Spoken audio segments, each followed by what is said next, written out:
CD4.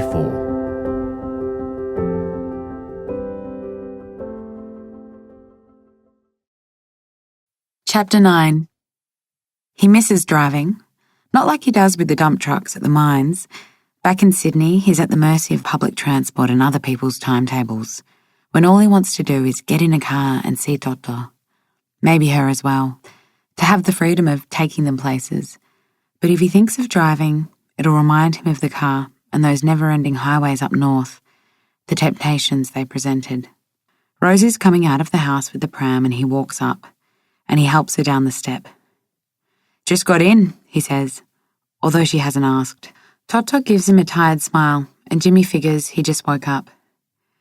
It's like I can't stop thinking of him, you know? And it's freaking me out because every other week I feel forgotten, as if I have to start all over again. I'm worried that he won't remember me. It's blurted, but he has to get it out. The problem with being away is that it means Jimmy spends too much time in his head and all sorts of things happen in there. He's suddenly aware of someone else on the veranda. "My nonna Eugenia is here from Sicily," Rosie tells him. He expected a small woman with hair set immaculately, like both of Frankie's nonnas, or even Mackie's nana Grace. They could be described as stern or haughty, but warm. Rosie's grandmother has a hardness in her eyes that makes him flinch. "She doesn't like me," he says to Rosie, when Eugenia relinquishes a pram to stop for a ciggy outside the community centre. Does she have to? Jimmy was hoping she'd contradict him. Her father was a good-for-nothing, she was married to a good-for-nothing, her neighbours a good-for-nothing, so as far as she's concerned, men don't rate. "What about her son?" he asks. "She would have loved your father, right?" Jimmy doesn't know why he says that, because it's not as if he's top priority when it comes to his mother. "Son-in-law," she says, "and my father was in a class of his own." A car races around the corner of Ramsey and Dalhousie and almost mounts the curb where they're walking. Jimmy grabs Rosie's hand and pulls her back. He doesn't even try to wrest Toto from Eugenia. A fortnight ago, he convinced Rosie to share the pram, and now her grandmother comes along and she's not in on the agreement. They spend the next half hour walking the 2 blocks of the main drag. Here, there seems to be a place for every deli item. The shop to buy cheese, the one to buy fresh pasta, the fruit shop, the delicatessen for pickled vegetables, and then the IGA, where they get a ticket and wait 20 minutes just so Rosie can buy 100 grams of salami. For the life of him, Jimmy can't understand why she doesn't get her groceries all in the one place. Finally, they wait in a queue outside the hole-in-the-wall bakery, another one of those family-owned businesses with more charm than sparkle, selling a variety of stone-baked Italian breads and pizza loaves and cakes.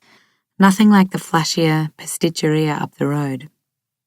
When Rosie's paid up, the woman behind the counter gives her a free bread roll for Toto to gnaw at. They head back home and Jimmy notices she gets a couple of text messages. "Are you going out with someone?" he asks. She shrugs. "Maybe. I haven't decided yet." "Has he met Toto?" "Yes." After a moment, she glances at him. "What about you?" "Nothing serious." "I'd hate to be described that way. Nothing serious." The girl he's seeing does the accounts for the mines, and he can't imagine her losing sleep because she's nothing serious to him. Jimmy is probably less than nothing serious to her. Rosie eyes him and then looks at her grandmother. "Do you want to take him for the afternoon?" she asks. He'd never pick Rosie for someone who doesn't make her own decisions, but Eugenia's definitely in charge here. "Are you okay with that?" he asks. "Because I want it to come from you, Rosie. I want to know that you trust me with him. It's what you and I need between us. I don't want to be tiptoeing 24/7. "If I wasn't okay with it, you wouldn't be taking him," Rosie says. Eugenia says something to her and Rosie nods in agreement. "What did she say?" "I'm not a translator," she says, irritated. "I don't want to be second-guessing what your grandmother's saying about me." "You talk too much." That's what she's saying. Outside the house, Rosie crouches down and kisses Toto. 2 rules. Keep him warm and don't swear in front of him. He's about a second away from saying his first words and I don't want them to be "fuck you." "Fair enough." And don't get excited if he says dada. It's not exactly a first word. It's more of a tongue placement behind his teeth thing. Won't get excited. He doesn't mean for it to come out the way it does. She glances up at him and something softens in her eyes. It's just that when he says it for real, you want it to mean something more than baby sounds.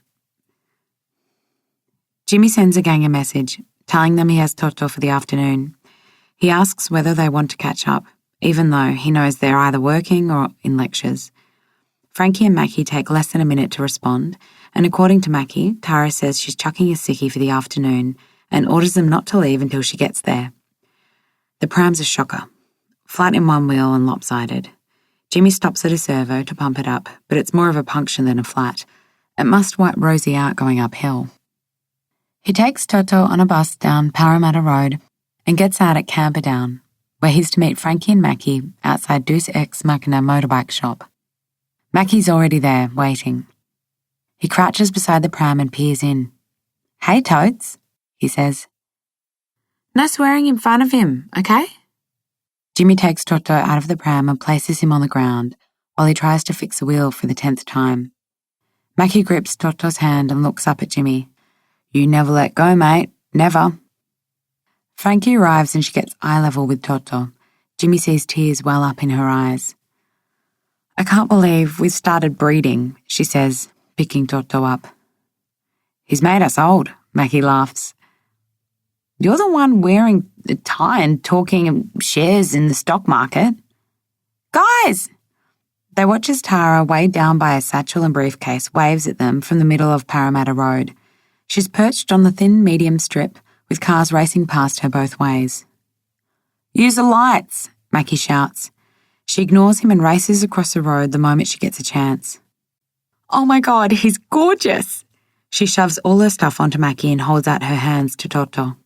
"I dislocated my shoulder last month and you didn't take time off work," Tom accuses her. "I gave you a sponge bath for a week," she says. "Be grateful."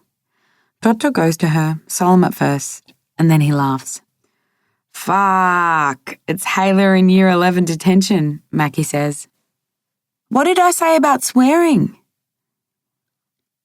"Justine wants to Skype with us from fucking Melbourne," Frankie says, taking out her phone. In true Justine fashion, she cries when they hold Toto up to the screen. Jimmy hasn't seen her in years, but it feels like less. She'd have to be one of the most generous people he's ever known. At school, if he wanted moments away from Frankie's dramas, or lectures from Tara, or descriptions of Siobhan's sex life, there'd be Justine in the music room. Today, she's rehearsing for a gig and plays Toto a piece of crazy music on the piano accordion, and Toto loves it. Tara has a bit of a sway with him while Frankie sings an Italian song until Mackie tells them to hang up or he'll walk away. Inside the cafe, Mackie tries to fold up the pram. "In what century did you buy this thing?" he says, while Tara grabs the first waitress they see.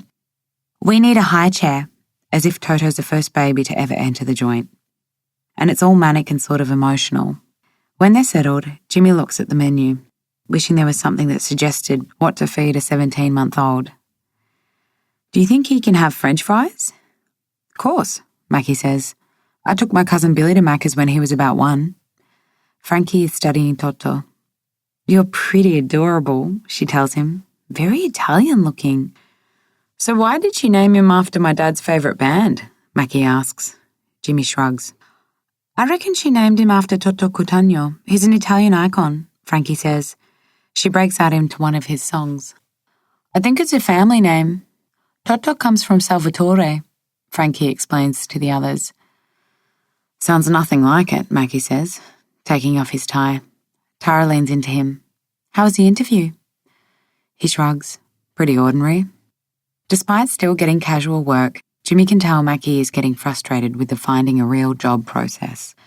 Frankie brings up her project and Tara's impressed that she's presenting 2 papers at a symposium. It makes Jimmy feel guilty that he hasn't asked what she's studying. "Family history," she explains. "There's so much information around for people whose families migrated from the UK and Ireland," Frankie tells him. "But not that much for everyone else." "I didn't know you were interested," Mackie says. "Accidentally to begin with," she says.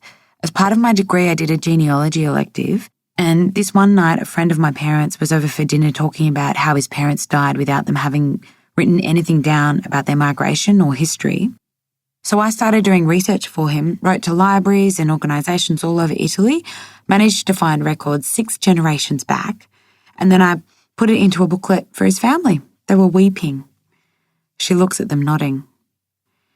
Anyway, they wanted to pay me. I said no. They said yes. I said no. My mother said, "You're not living with us forever, so take the money."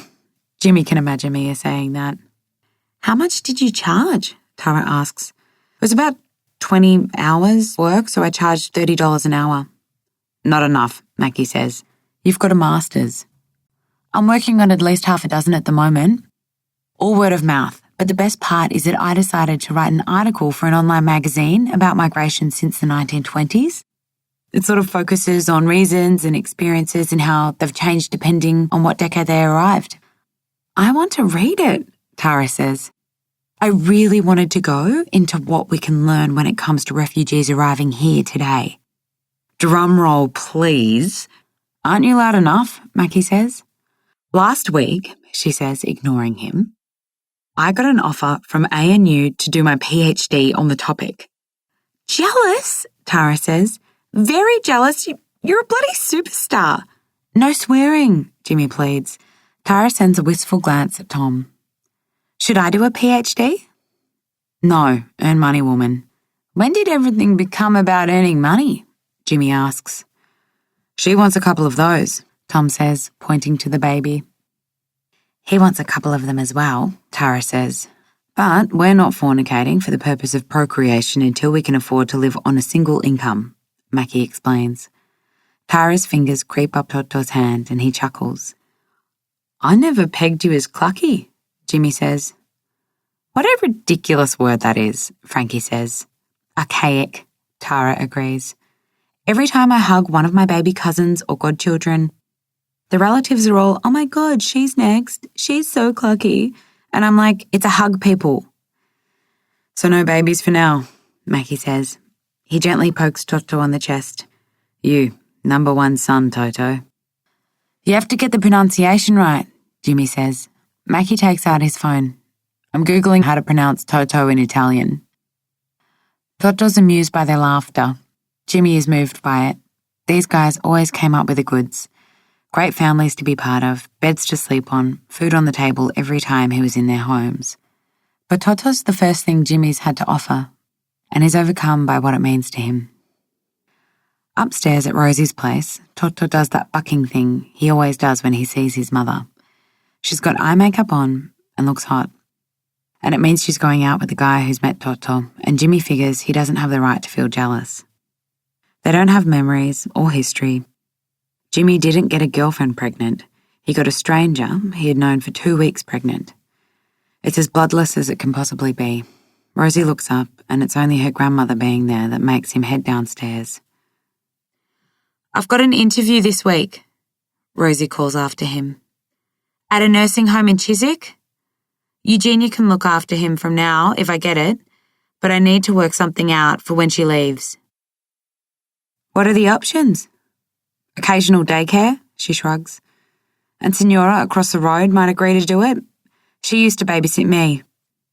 He comes back up the stairs because he thinks any progress with Rosie is important. "I'll pay for any childcare while I'm not in Sydney, but when I'm here, I really want to look after him." She doesn't look impressed. "You can't go around promising things and then not delivering." "Who says I won't be delivering, Rosie?" "I rang your number for a year. I couldn't. I don't give a shit. Where you left your phone, Jimmy. You didn't deliver." Not that much progress after all. "Enjoy your date," he mutters, walking away. Frankie takes him to drinks at the Old Clare, celebrating an engagement of a couple of her friends. The place is packed and she's waved over by a group of mostly guys, all of them pissed. "Will's friends from uni," she says, introducing them. "Jimmy." The taller of the guys feigns a sob. "Your friends too, Francesca." She laughs, and Jimmy can tell she likes these people. And they've just come back from the big drunken tour of Europe and saw him in Germany. "Stuttgart!" the guys holler to each other. as if it's a trigger word for another swig of beer. "We had so much fun," the only girl says. Erin is her name, he thinks. They bring up the pipeline project Will's working on, and Frankie nods a lot and Jimmy can't understand a word they're saying. Another guy joins them, holding 2 beers and sipping from both. So pissed he can hardly string a sentence together. He ogles Frankie until one of the guys introduces her as Will's +1. Jimmy sees a flash of irritation cross her face. "Will told us you're back at uni," Erin says to her.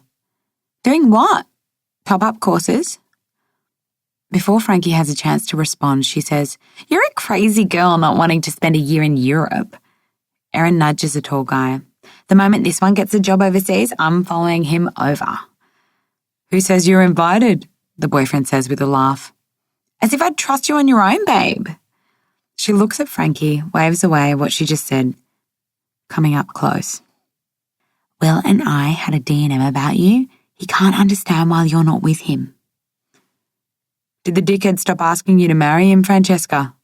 one of the guys asks. "Is that why you're not over there?" "I'll marry you," the drunk says. The space invasion is full on and Frankie steps away from the intensity of the group. "See you guys later."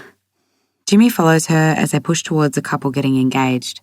Along the way, friends recognise her and there's a whole lot of, "How's Will? Where's Will? Why aren't you with Will?" They stay a while and Jimmy gets talking to a couple of their friends whom he's met before. It feels good to talk about work. Engineers understand mines and Jimmy doesn't have to apologise about what he does. Outside, when they leave, Frankie's quiet. Not unhappy, but he knows something's not right. It's crowded on Broadway tonight, and they don't have much luck getting on a bus. "Let's walk," she says, although it'll take them about 40 minutes, especially in the heels Frankie's wearing. "And just for the record, I'm no one's +1, she says out of the blue. "Good to hear." "Because that's what I am to some people, Will's hot girlfriend. While they're speaking pipelines and formulas, no one truly asks what I do. Just, 'Oh, you're in the band,' or 'You make bridal wear, how lovely.' And then it's back to pipelines and infrastructure, and aren't I lucky because Will's going to be able to pick and choose who to work for one day, and Will would be a fool not to take up an offer in Europe this year because Will's got a future more important than mine, and I'd be a crazy girl not to go to Europe because everyone wants to spend a year hanging out in Germany as their boyfriend's +1. For the record, you're not that hot." She grins because she can't help herself. Jimmy doesn't know how else to respond. Has to admit that he has always had a sort of reverence for the rise and rise of Will because it's mostly due to pretty intense hard work and intelligence. Frankie's phone rings and Jimmy figures it's the aforementioned at this time of night. She looks at the screen, shows him. "Stuttgart!" she hollers, and Jimmy laughs because she's spot on with the drunk impersonation. She answers the phone and walks ahead of him. Rosie lets him take Toto for a couple of hours every day. Same instructions. No swearing, keep him warm. Jimmy is to ring her the moment Toto says his first words. On Friday, he heads back to Mackie and Tyra's place. Mackie hasn't got any casual work today and is in front of the computer screen browsing Seek. "The paramedics are advertising for interns," Mackie tells Jimmy, handing over some information he's downloaded and taking Toto from him. Both he and Tyra have collected toys that Mackie retrieves from a basket in the corner. "First thing you have to do online is prove you're eligible, send in a resume and 2 referees." Jimmy reads the info pack. Once they clear his eligibility, he's to do an online aptitude test and then wait to see if he's made the next round. There are plenty of rounds, too many.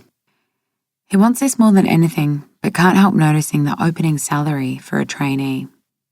At least 30,000 less than what he's earning in the mines.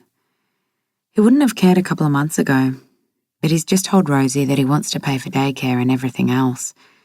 He doesn't know what he'll be able to afford if he settles in Sydney, pays rent, and tries to support a kid. Later, while Jimmy is playing with Toto, Mackie types up his resume. "This Kev guy should be your referee," he tells Jimmy. "Did you get to know him well?" "I stayed for a couple of months after the floods, helped with the cleanup. I haven't been in contact because I'm pretty slack that way, but I can't imagine him not vouching for me." "My dad can be your character reference," Mackie says. Jimmy doesn't know when Mackie got so responsible.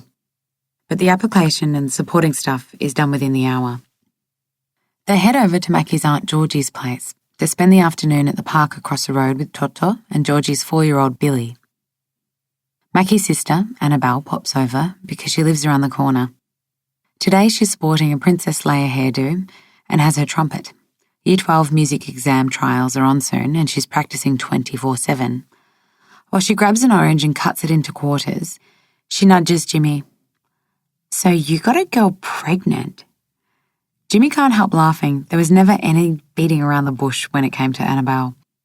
Her phone buzzes and she grabs it before her brother does. It's from her girlfriend. Mackie is making kissing sounds. "Grow up," she says, sticking a quarter of the orange in her mouth and giving Billy and Toto an orange peel twisted smile. Billy thinks it's funny and Toto is in awe of them both. Annabelle grabs her trumpet and her phone and does a dramatic prance around the park playing a marching tune while Billy follows. "Did Tommy tell you about the pram?" Georgie asks Jimmy. "We all put in to buy Georgie a pram when Billy was born," Mackie says, "because she was this geriatric mother who couldn't even walk to the station without a whinge, and now it's collecting cobwebs in the garden shed." "It's yours on loan until someone in the family needs it again," Georgie says. Jimmy goes to shake his head. "Take it," Mackie says. "It's worth more than her car." Georgie laughs. "Sadly true." Jimmy embraces her. "Mate, too generous."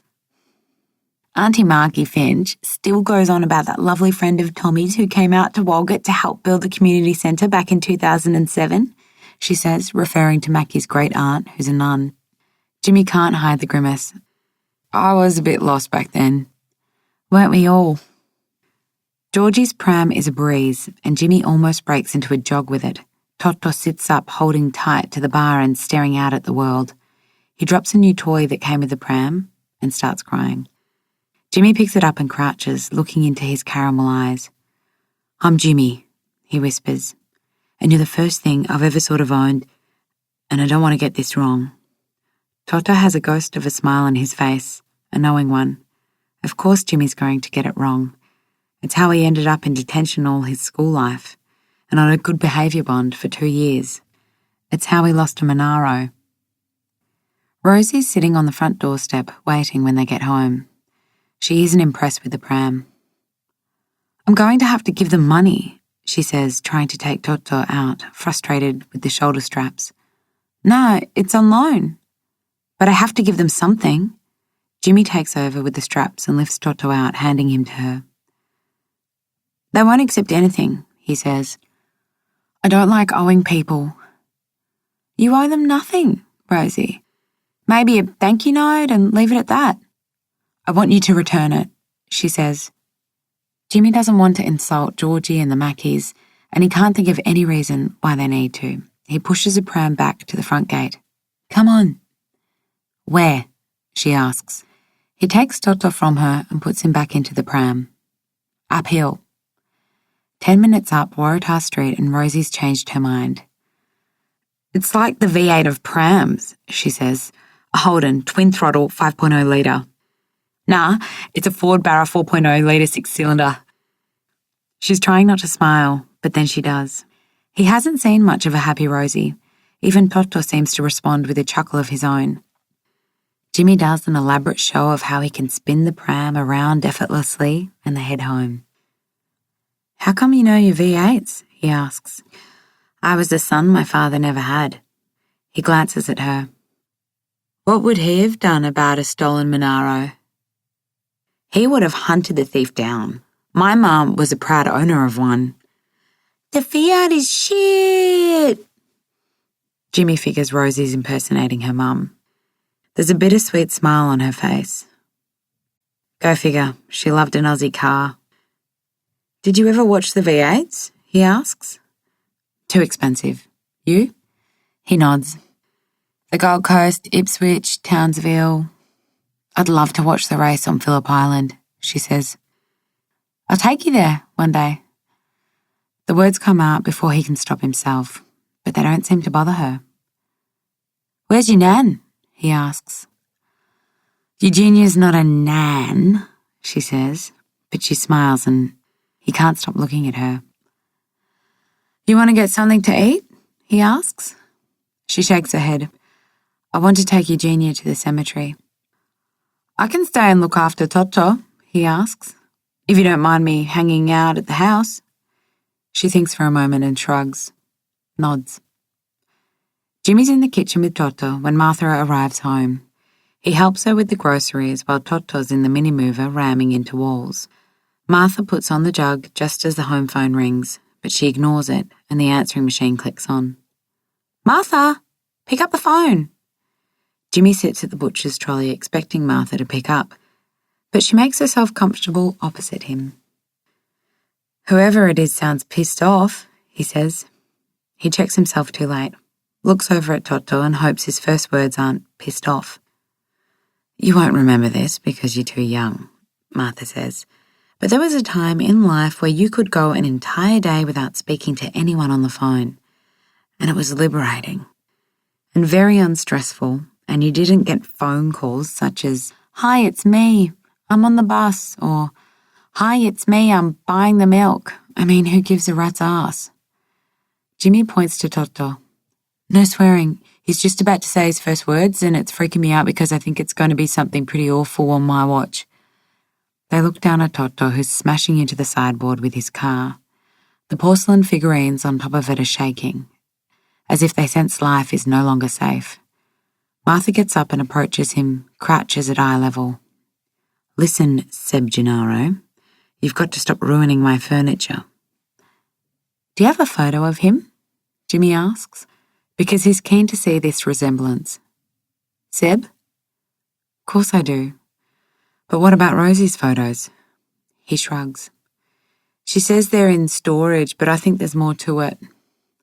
The phone rings again and the machine switches on. There's another, Where are you, Martha? Which she ignores again. I'll get you a photo, she says at the same time as Toto shouts out. Martha stops, looks at Jimmy. Did he just say what I thought he said? Jimmy asks. They wait and watch. A one-off, Martha reassures him. Jimmy isn't so convinced. She'll kill me. On cue, the front door opens and Jimmy hears Rosie and Eugenia's voice. Toto sets off on his walker in the direction of his mum's voice, chuffed with himself. Mata, mata, mata. Chapter 10. Rosie would have preferred Toto's first word to be fuck you.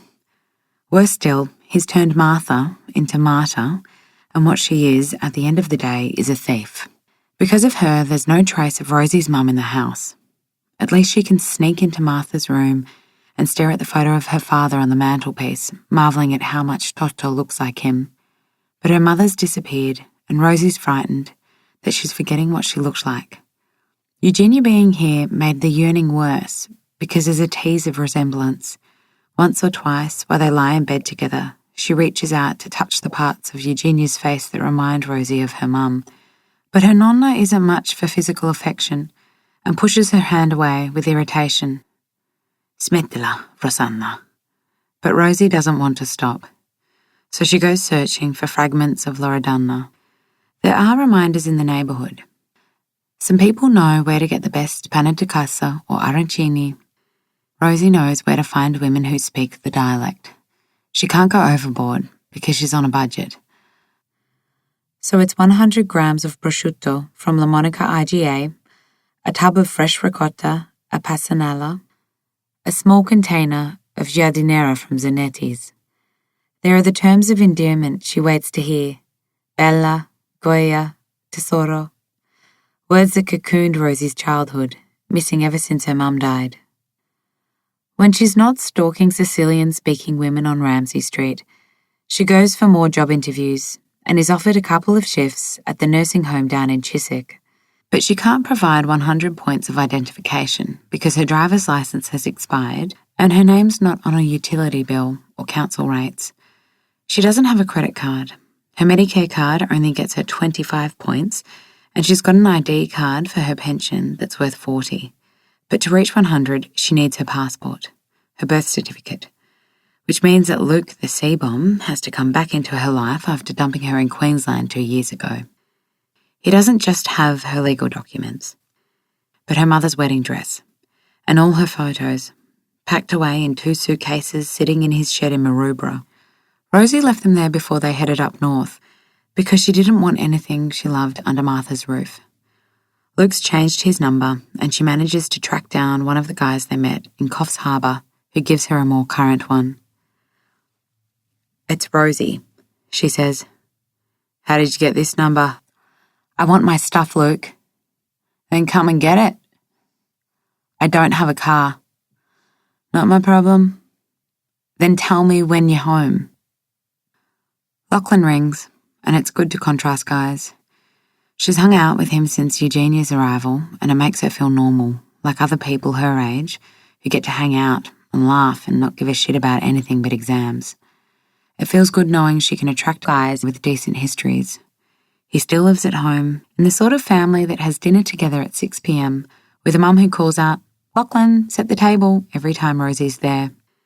His family asks about the baby without an inch of judgment, and Rosie laughs at everyone's attempt to pronounce Toto's name. She tells them that it's not so strange a name in Sicily. Tonight Lachlan wants to veg and watch a movie together in his room, but then changes his mind and suggests they head down to the Rose in case his friends are there. By the time they settled back to watch TV a second time, he's changed his mind again and they head out for a drink. Deep down, she thinks he has a fear of missing out. He introduces her to his friends and they seem decent, all studying economics or law or both. They talk about taking no-dos and speed to keep them awake to study and reassure her that they're not junkies just stressed out about exams. Lachlan seems to interpret her silence as disapproval, and he takes her hand under the table, squeezing it. But it's not disapproval, just indifference. Rosie's been there, done that with drugs, and they don't interest her anymore. They failed to live up to any expectations, and one of her few blessings is that she doesn't have an addictive personality, just a destructive one. Back at his place, they have sex. He's cautious, apologises a couple of times, asks permission. She finds it endearing. Later, when he drives her home, he whistles a tune. She can tell he's happy, and it's because of her. It gives her the courage to ask a favour. "My ex-boyfriend has a suitcase of some really important stuff of mine, and I was wondering if you could drive me there to pick it up." "Is he a psycho?" "No, just a dickhead." "Is he Toto's dad?" She shakes her head. She gets a sense he doesn't want to do it and instantly regrets asking. "Look, don't worry about it," she says. "It's cool." "You sure?" "Yeah, it's all good."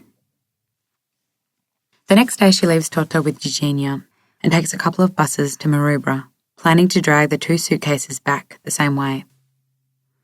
Out front, Luke's place looks like a hoarder's hovel. A rusty boat trailer, half on its side, a soiled mattress piled high with split garbage bags filled with rubbish that has been put out for collection for what seems like weeks.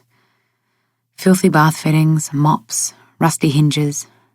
On the front veranda, a collection of muddy runners, another grubby single mattress, rotted, mouldy. Rosie can't begin to imagine what the shed looks like these days, and the idea that it houses her precious belongings fills her with shame. All she wants is to take part of her mother's memory out of this flea-pit dump. She knocks at the front door, but no one answers, and her knocks turn into hammering. With every blow, she feels a rage build up inside of her, until her knuckles begin to bleed. She tries the shed next, finds it padlocked, and there Rosie unleashes a fury that's wound up inside of her since hearing his voice. She's at the splintered timbered door, with 2 fists, screaming with a rage she can't contain, because Rosie is powerless every day, all day. No money, no job, no means of identifying herself, no way of climbing out of a rut. All she has is the house her father built, and now Martha's got real estate agents walking in and out, telling them lies, and it all ends with that unfathomable despair that has chased Rosie for years, that she will never see her mother and father again. Toto's birth was a godsend and a curse. It brought back the memory of everything she lost. Later that day, she picks up Toto and meets Yolanda and Tess and the babies. She doesn't know what she has with these women, but they're at Livy's place every week, and no one's bailed yet. She figures the 2 see each other more than every Tuesday, but she couldn't be bothered begging for more. While the babies sit in the sandpit, she fills them in about the nursing home job, but doesn't tell them the truth, that she can't identify herself. "It's really diverse," she says. "I saw this Asian woman in the garden, and they do a welcome to country at breakfast." "Superficial bullshit," Yolanda says. "That doesn't make a place diverse, Rosie. Honestly, you come across so racist sometimes." "I'm not racist." Tess asks about the uni application, and Rosie regrets ever telling them about it. "I'm not going through with it," she says. "It's in the too hard basket for the time being." "I thought the guy you're dating from the student centre was helping you," Tess says. "I don't want to be that girl who needs help with everything," Rosie says. Not a great way to start a relationship. Yolanda has a teacher's look of disapproval in her eyes. "You are that girl. It's not going to change, so get yourself a profession or you're going to spend the rest of your life making do." "Easy," Tess says to Yolanda. "You need to support Toto," Yolanda says. "Who says I'm not?" Rosie demands. "On a couple of shifts at a nursing home?" "You're not my teacher, Yolanda, so get lost with the lectures." "Guys," Tess says, pointing to the babies. Yolanda's eyes are fixed on Rosie's hands. "What happened?" "Nothing." "Is that Lachlan guy treating you like shit?" "No." "You're upset about something more than Yolanda nagging you," Tess says. "I'm not nagging her." "You're nagging me." Rosie can feel Tess watching her and gives in. Doesn't know where to start. Begins with the fact that she hasn't enough points to ID herself for a job. "What about your license?" Tess asks. "It needs renewing. The cheapest option is $56 for a year, and I won't have that until next Thursday when my pension comes through. And my ex-boyfriend has 2 suitcases of my stuff, including my passport and birth certificate and my photos." "What do you mean he's got your stuff?" Rosie explains, her face smarting from the humiliation of having to reveal that she ever went out with a Luke type. "Not the baby daddy?" Rosie shakes her head. "And I'm not asking him because he'll give me the money and there's just not that much dignity left in the tank." "Have you got enough for rent?" Tess asks, removing a coffee cup her daughter Aurora found in the sand. "I don't pay rent," Rosie says. "Well, there's a positive," Yolanda says, because Rosie's had enough. She grabs her stuff and picks up Toto. "Let me guess, Yolanda, you pay a shitload of rent or a mortgage, so I'm a whinger?" "All I meant, Rosie, is that thank God there's a positive in your life. I can lend—" "Don't," Rosie says, cutting off Tess. "I'll see you whenever." And Rosie figures she won't turn up again. Too much humiliation. At home, Eugenia's working with Martha in the garden. They both notice Rosie as she watches them exchange a look, feels betrayed. Like she did that time her father married Martha 11 months after her mum died. Even more, because Eugenia's not one to be charmed. Yet here she is every day digging up the garden with the enemy. Martha approaches. "Can we talk?" she asks. Rosie can see her eyeing the way Toto's stomping on the flower bed. "What about? The fact that you're selling my house?" Martha walks over to Toto and takes his hand. "Don't touch him. He's eating dirt, Rosie." Rosie grabs Toto from her. "And if you bring another agent through the house, I'll trash it." Martha looks pissed off. Rosie likes the fact that she can still push her buttons. "What are the options, Rosie?" "You move out. That's a great option. This is my house as much as yours, and there's a mortgage, remember?" Rosie walks inside with Toto, but Martha follows her. "Eugenia wants you to have a breast check, Rosie." Rosie feels her pulse going haywire. Even Toto reacts to it, his mouth beginning to quiver. She storms up the stairs, wanting to shut the door on everyone. "Eugenia's asked me to make an appointment for you to see—" "I don't need you to do anything for me, Martha. It's for peace of mind, Rosie. I know how you feel. You and I have nothing in common, so don't say that again." Toto's squirming in her arms because he wants to stay downstairs with the martyr and Eugenia the traitor. "How about mothers with cancer, Rosie? Don't we have that in common?" "Shut up." "You saw them," Martha says, "in the same ward, and they had the same cancer, and they died the same week. How can that not be something in common? Martha has followed her up, and Rosie wants to shove her down the stairs. I'm not bonding with you over dead mothers, Martha. Your father would have wanted you to do this. Since when do you care what my father wanted for me? Rosie shouts at her. Go for the checkup and put your mind at ease. Loredana, stop talking about my mother. Rosie, she'd want you taking care of yourself. Toto's going to— Shut up, shut up, shut up. And Toto's crying and hitting Rosie, and she wants to smash something. And Eugenia's coming up the stairs now, and she's grabbing Toto from Rosie and pushing him into Martha's arms. And then Eugenia's taking Rosie's face between her hands, because Rosie can't stop shouting and crying, because she's forgetting what her mum looked like, and no one has a photo except Luke, the asshole, who won't let her get to her stuff. And then she's yelling because they won't give Toto back to her. Just yelling, I hate you. And then Jimmy's there. Rosie doesn't remember him arriving, but suddenly he's at the top of the stairs. He's SES Jesus from the flood, looking calm as he leans over and takes Toto from Martha, his eyes on Rosie the entire time. I've borrowed a car, he says to her. Do you want to go for a drive? She hasn't sat in the front seat of a car for a long time. Her best memories come from being in her mother's car. She misses the talks and the dialect, always the dialect. Her dad's as well. At home they rarely spoke English. It made Rosie an outsider from the beginning. No preschool, so kindy was a shock. Seb and Loredana hadn't warned her that the rest of the world spoke a different language. It was a tough lesson to learn when she was 5, but there were tougher ones to come. She looks over at Jimmy. He hasn't shut up the whole time, and she can't understand how that's a comfort, but it reminds her of SES Jesus again, because up until now, here in Sydney, something has silenced him. Maybe 2 years of loneliness. He's talking about the paramedics and how he's got to the next phase of an application and how it was Kev who put the idea in his head after the flood, and then he brings up the Monaro. She remembers that he told her back then that the guy who sold it to him had promised it would lead Jimmy to his family. You haven't spoken about your father, she says. How did that work out? It wasn't so bad, he says. He's a sweet guy, but his idea of bonding was punching a couple of cones or getting pissed, and it's pretty much all we did. On a good behaviour bond. On a good behaviour bond, he says with a laugh. So my choices were don't break the law or hang out with my father, who I had just met.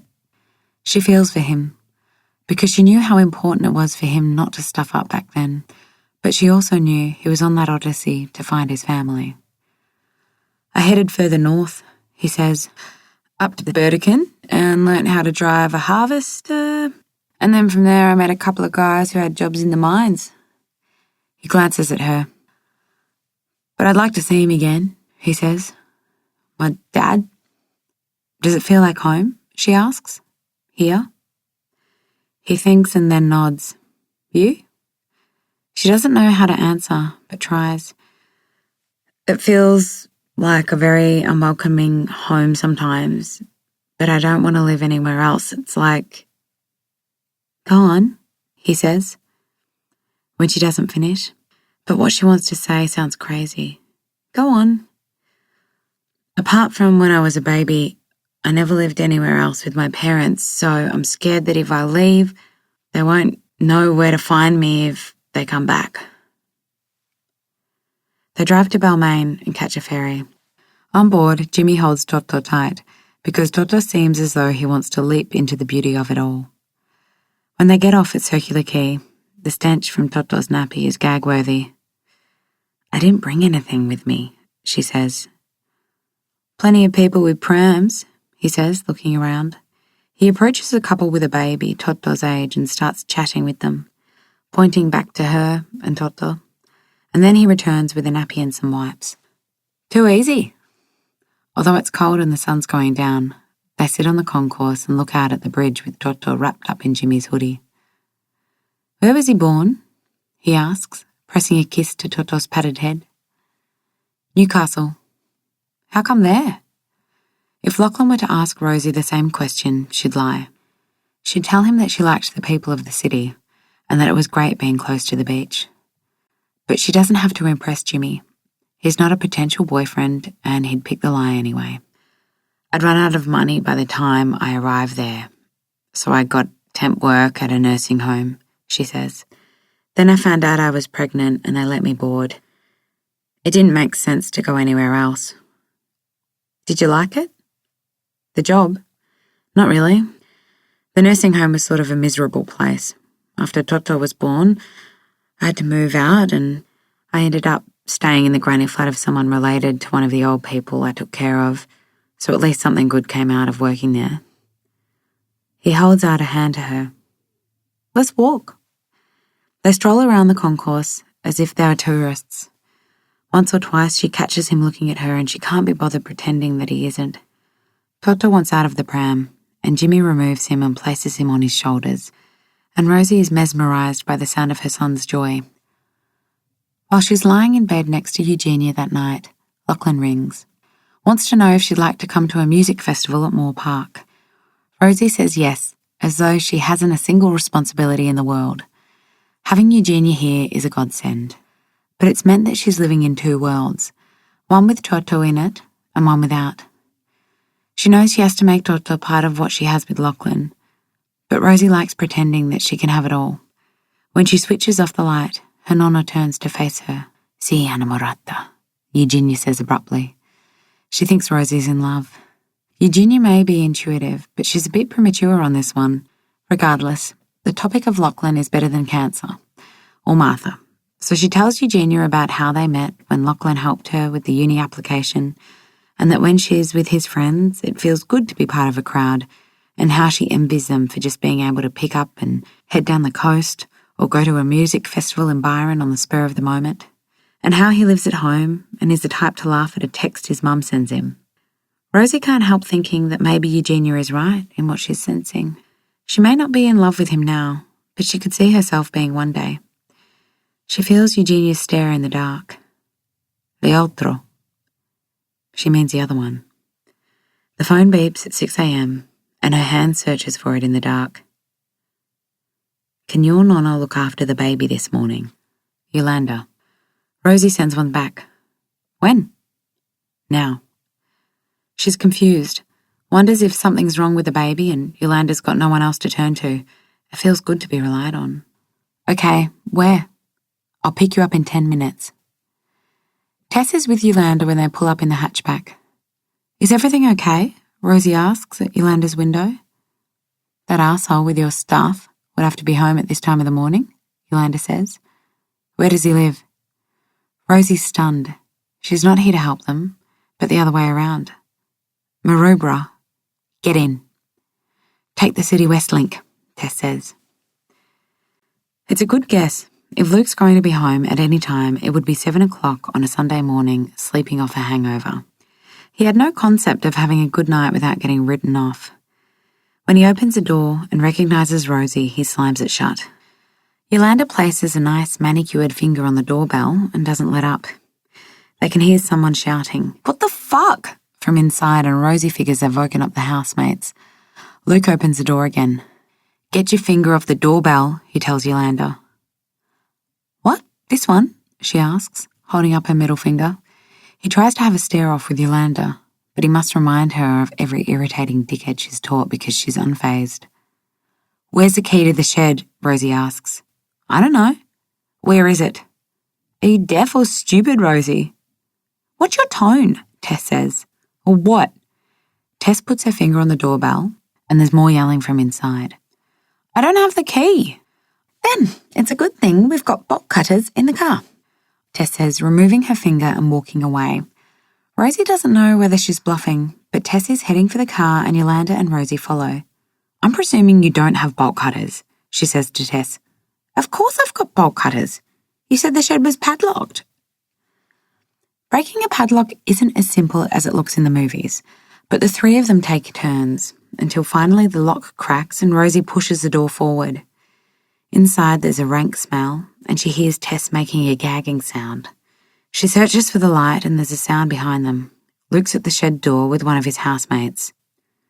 Rosie doesn't recognise him, but her ex-boyfriend's not the type to hold on to friendships for too long, so it could be a relatively new arrangement. She feels intimidated and doesn't want to look at the others in case they feel the same. "Which are yours?" Tess asks. Rosie points to a couple of grey suitcases with brown trim, a small part of her parents' past. It was the luggage they used when they left Sicily 23 years ago. Obviously not purchased new because they looked like relics. Yolanda and Tess help her drag them out from under a couple of broken heaters and the rusty carcass of a bike. And that's how simple it is in the end. Taking on Luke with the rejects of a mother's group, 80 points, an extra 20 for the Nissan Micra with a car seat. There's a bit of manoeuvring, but they manage to squeeze in the luggage with Rosie in the back. Yolanda starts the ignition, but doesn't drive off just yet. "That first time at Mother's Group, I told my husband that you were a Lebanese girl with attitude," Yolanda says, catching her eye in the mirror. "I thought she was great," Tess says. "You all look the same to me." Rosie starts laughing and doesn't stop until she's crying, clutching onto the side of the suitcase that still has a luggage tag from Palermo Airport written in her mother's handwriting. Tess turns around. "Let's rob a bank next time." That afternoon, she's dancing to Diplo at the Parklife Festival. And in the middle of the crowd when Lachlan says, "I don't know whether I feel like a beer just yet," she looks up at his earnest face and realises the truth. That she can't be with someone who hesitates, who might be able to get top marks for wages, enterprise and land capital, but can't really think on his feet. And she doesn't blame him, because he's decent and lovely and funny, and it makes her sad, because by going out with him, she got a glimpse of what she was missing out on. Except Rosie can't afford those glimpses. She needs to steer clear of them, because they'll force her into mistakes, and having Toto means she can't make as many as Lachlan. Too much collateral damage. In another life, she could wait for Lachlan to grow up and be responsible for something other than setting the table at 6 p.m. or passing an exam. But Rosie needs a functional guy, and when she applies the 100 points of ID to Lachlan, he only gets as far as 40. The altro, the other one. SES Jesus had the advantage of meeting Rosie during a natural disaster and carrying Miss Fricker in his arms through floodwaters, wearing his budgie smugglers. Lachlan never stood a chance, poor bastard. She hands in her paperwork and gets her shifts at the nursing home. It's a beautiful place, with water views and people who seem happy, both those there and those who visit them. Martha's boyfriend, or whatever he is, walks his dad around the grounds. "Hi, Rosie," he says. "Thanks for the recommendation." And Rosie's overwhelmed by the thought that she can influence someone about something so profound in their lives. "I've got to head off soon, Dad," he says, introducing them, and then, "Rosie will take care of you." John Healy's worried. He tells Rosie that he has to pick his kids up from school. "I don't like the look of this weather," he says. Rosie eyes Martha's boyfriend and takes his father's arm. "You know what I reckon, John?" she says, heading back to his room. "Your kids are going to be fine." Chapter 11. Martha owes it to Lloyd Cole. Not that she and Ewan planned to be at his concert together. She's there with Sophie, and he's with Alana, and in the crowd at the foyer at the Enmore, their eyes meet, and that boyish smile is charming the pants off her. "So you're dating your sister's partner, are you?" she asks, buying him a beer at the bar, while Alana and Sophie disappear into the crowd. Because there's always someone they know at these things. He's wearing one of those newsboy caps and pulls off the look 1,000 times better than she would have imagined. Despite the sacking and the marriage breakup and his father's deterioration, Ewan Healy is a man very comfortable in his skin. It's the first time he reminds her of Seb.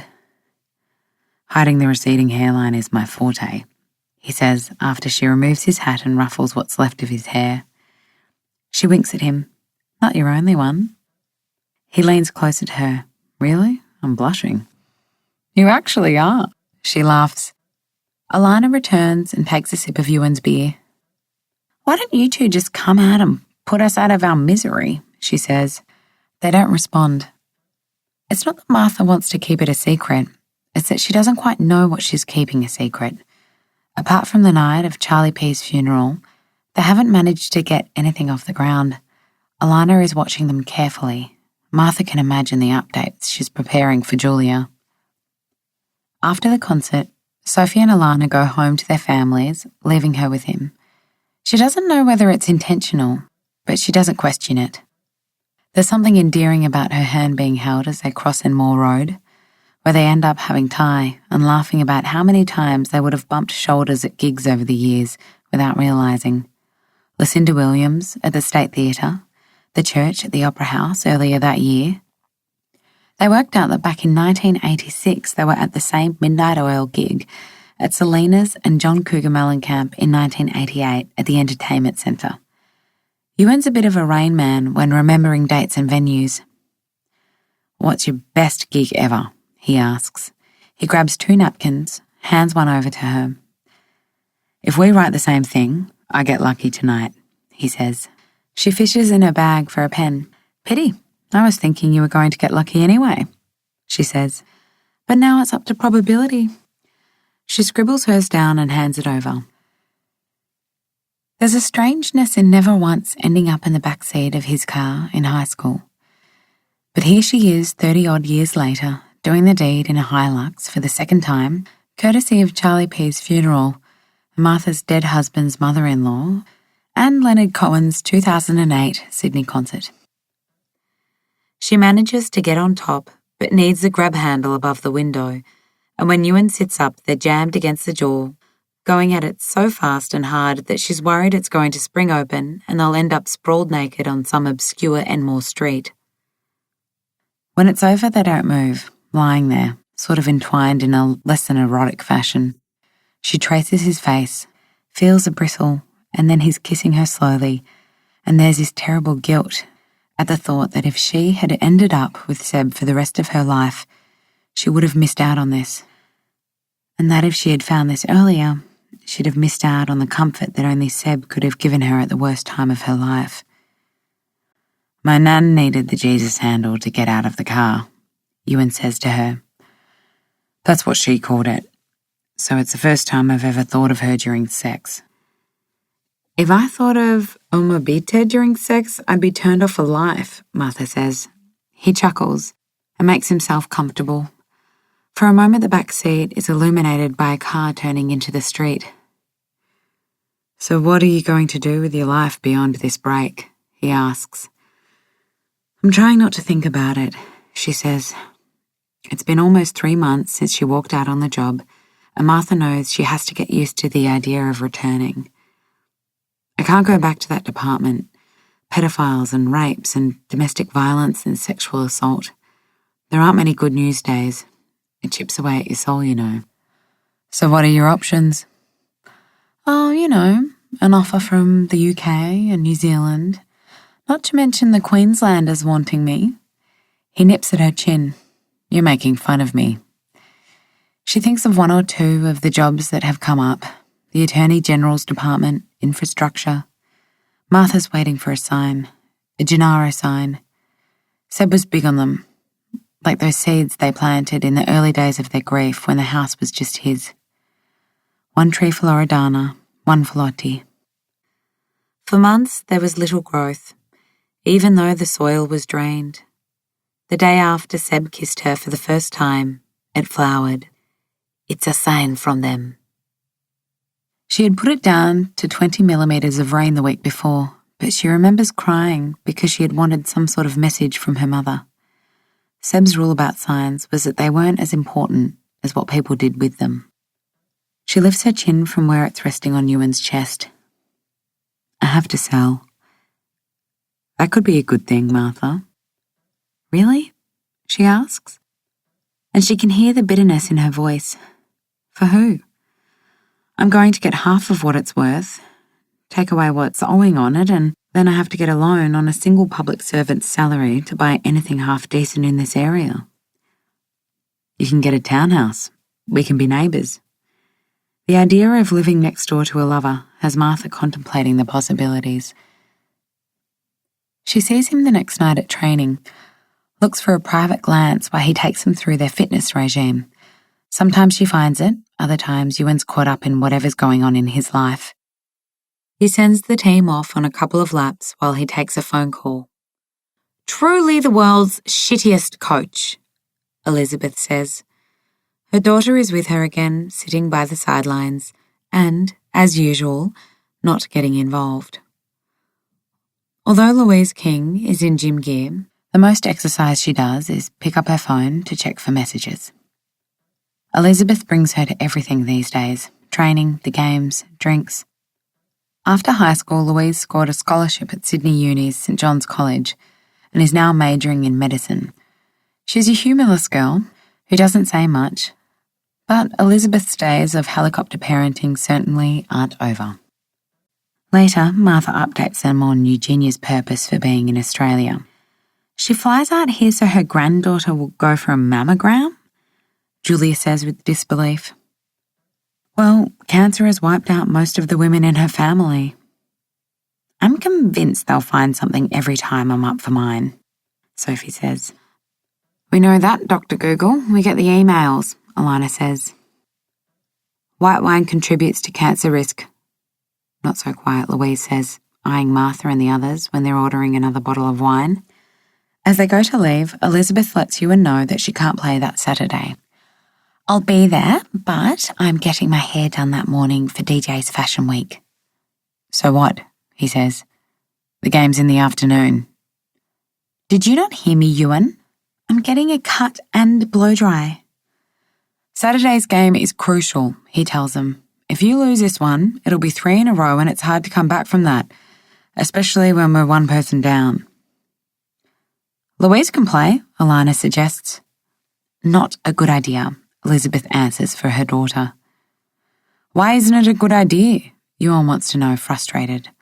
Elizabeth ignores him and walks away with Louise in tow. Ewan broods as they get into the car. Can you believe it? He asks, outraged, directing the question at Martha. Can't believe it, she lies, because there's no way she'd play netball if she were getting her hair done the morning of the game.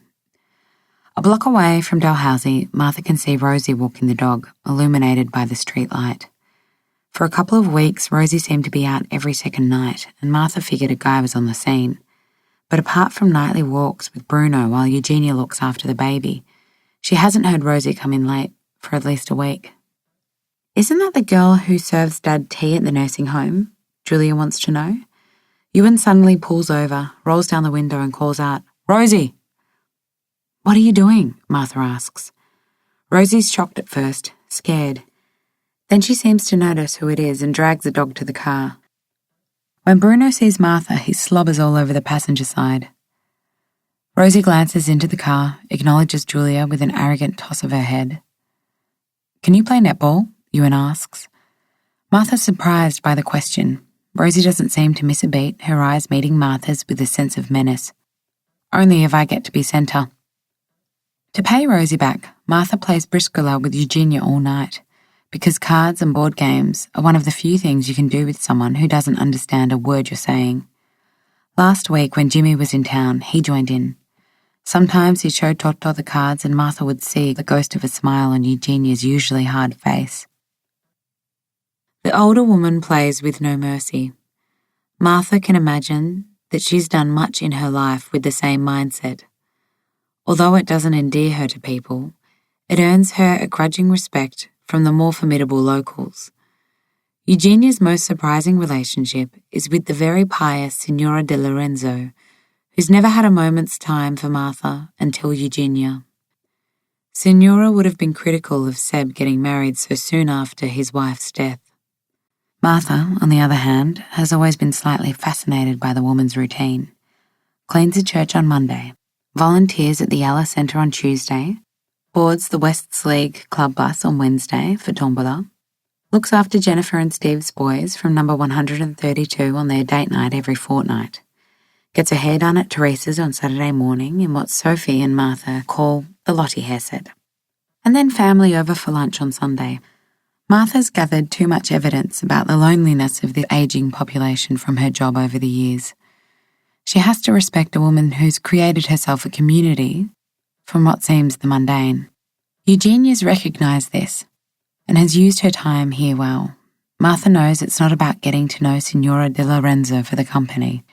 It's for the same reason Eugenia's come after Martha, to set up a support system for her granddaughter and great-grandson once she's gone, which means that Martha now gets to venture into the house that causes members of the Haberfield Historical Society's hearts to palpitate every time they walk past.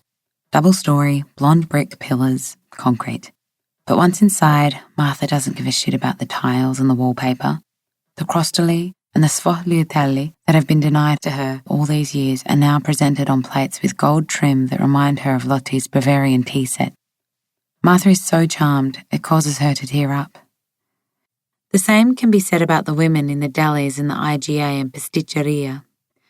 They've all become Eugenia's translators. The customer in line at Zanetti's tells Martha that Eugenia wants her to keep the pressure on Rosie to get a mammogram, accompanied by the sign of the cross and a kiss of the fingers. In La Monica's, Eugenia is trying to explain to Martha that she would like scarpe, to escape. Scampi? Skype, the Italian girl behind the counter says, reminding Martha of a young Claudia Cardinale, because Martha's now watching 1960s romantic comedies as part of her pay TV obsession. La Signora Eugenia wants you to Skype her when she returns to Italy. At the pasticceria, the owner listens intently to what Eugenia's saying, sighs. Che? Martha asks, hoping she's not channeling Manuel from Fawlty Towers. Eugenia says not to sell la casa. Martha should be shattered that the suburb knows her business. Secretly, she's now grateful for the couple of free cannolis she gets every time she pops in, and the fact that she's no longer referred to as La Tedesca, the German amongst the older Italians, who forgave Seb for remarrying soon after Loredana's death, but not Martha. The main problem is that Martha has no idea how to convince Rosie, especially after last week's meltdown, at the mention of Loredana's death. Perhaps she'll go down the brutal path, the one along the lines of, if you don't go for a checkup with your history, you could be dead by the time your son's 14 and Jimmy will marry some girl who'll be the world's worst stepmother. Maybe a bit less brutal than that. Tonight, when they finish playing cards, Eugenia points to the coming Friday on the calendar, scribbles in the flight number, her way of telling them she's returning home. Martha wants to drag Eugenia down to Signora De Lorenzo's and ask her to beg Eugenia to stay. But Jimmy tells Martha that Eugenia can't stay. He found out through Rosie that Eugenia works at a local tabacceria and needs to hold on to the job or she won't be able to pay the rent. Eugenia drinks a couple of short blacks as though they are whiskey shots and eyes Martha with that look she's become used to. The one that Martha goes searching for because it's all empathy, but zero schmaltz. Coraggio, Martha. Because if anyone's privy to Martha's state of mind, it seems to be Eugenia. And maybe Jimmy as well. During these quiet tea and coffee drinking, card-playing marathons at the breakfast bar while Toto hammers into the walls, perhaps they've all walked that thin line of despair. On Friday morning, when Eugenia leaves, Rosie bawls, trying to embrace her, but her grandmother isn't the type. The older woman just keeps on walking until she gets into the cab. It doesn't mean Eugenia feels less. Martha thinks it means that she feels more, but is worried about the dam that'll burst if she ever lets the emotion get the better of her. At netball the next day, Martha embraces Scarlett and is introduced to Julia and Alana's children, Marley and Samuel, a wary pair, not particularly interested in another adult.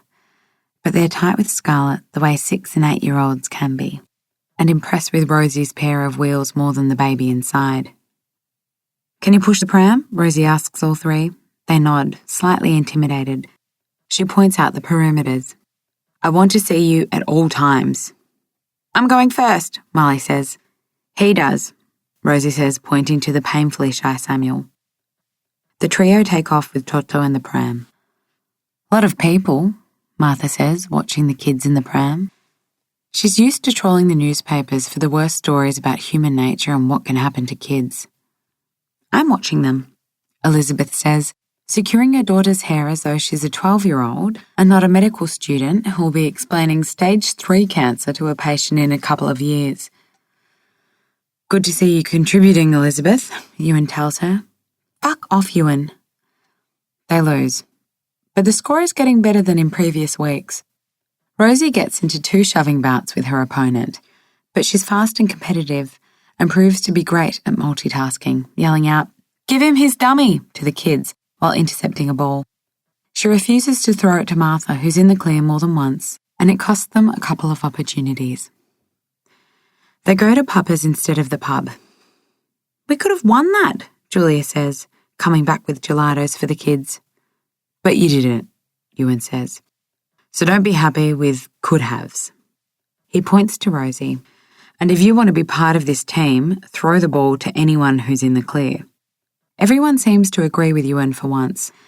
Martha can't help feeling warmed by the support she's getting from a couple of past foes. "Anyone?" Rosie asks. "You mean your girlfriend?"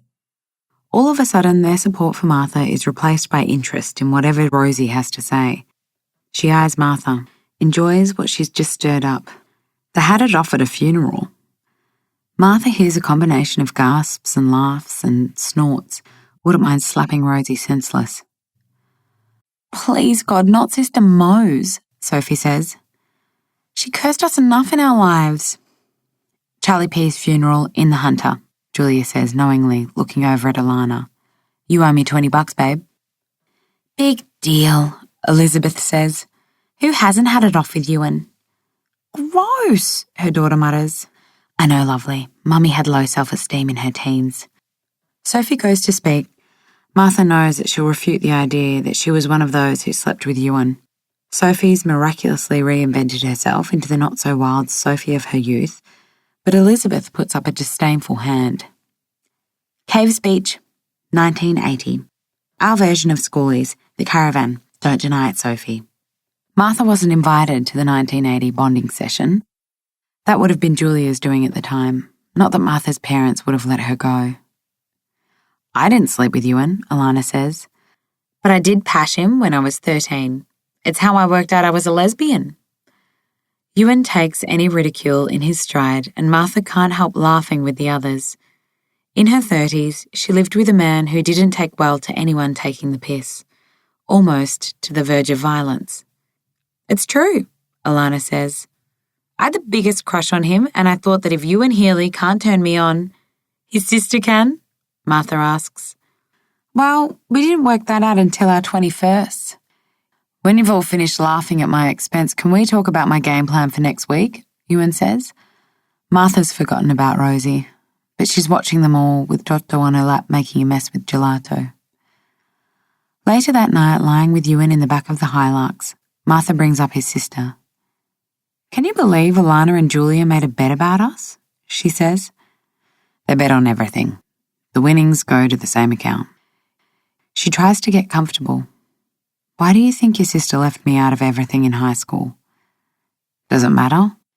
It was over 30 years ago." "I feel as if it still lingers." "She's stressed about Dad," he says. "She overstresses about the kids mostly.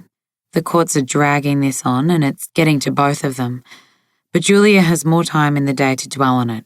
So I don't think she cares about whatever both of you clashed about back then."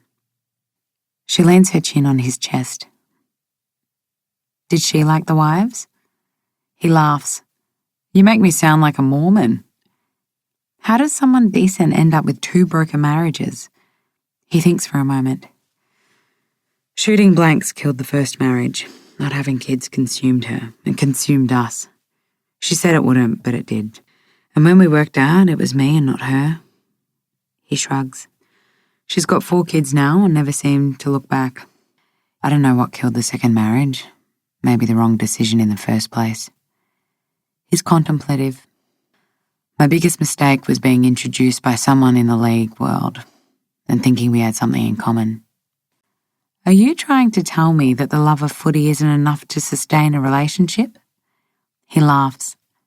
"What? You never met someone you thought you had everything in common with?" "Yes, for the first 20 years of my dating life. And the moment I met someone I had nothing in common with except for a dying loved one, he ended up being the one." "So I'm up against the one?" he asks softly.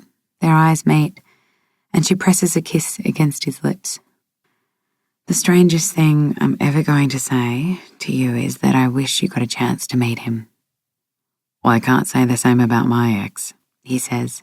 And to answer your question, no, my sister and Alana didn't like the wives. They tolerated them. My father was heartbroken by the end of the first marriage. He loved Jeannie. Wasn't as fussed by the second. He links his fingers with hers. So, are we going to move our sex life to your home anytime soon now that scary Eugenia's gone? He asks. Her aura still lingers. Give me a couple more days. Martha feels the intensity of his stare. Is it his aura that still lingers? Well, Seb did rebuild the house, so he's part of every inch of the place, she says. It's not what he wants to hear, but she can't find the exact words to reassure him. In her kitchen, she makes herself a cup of tea. The house already feels a touch lonelier, and Martha wonders how Eugenia and the activity she brought down the stairs became part of her normal. She hears a sound and looks up to see Rosie. Martha's at a loss about how to make things right before they sell this house and never see each other again. Because Rosie is a link to Martha's short and profound life with Seb, she feels a great sense of failure, that there will be nothing to take away except for money that may purchase her bricks and mortar, little else. Deep down, she wants to find a better way of telling Rosie that Loredana wasn't forgotten. There had been times, even after they were married, that Martha would come home early from work and hear Seb crying as he sanded the walls. When's the appointment? Rosie asks. Martha's confused for a moment. Wishes she was better prepared for this conversation. She fumbles for her phone and looks at the calendar. I made it for the 15th at 2 p.m. She's about to go into an explanation about why she didn't cancel it, but Rosie's already turned and walked away. Martha imagines this is what progress looks like.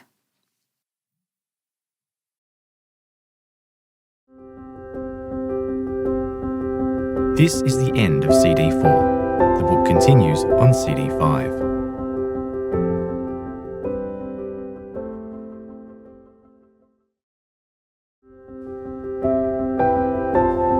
CD 5.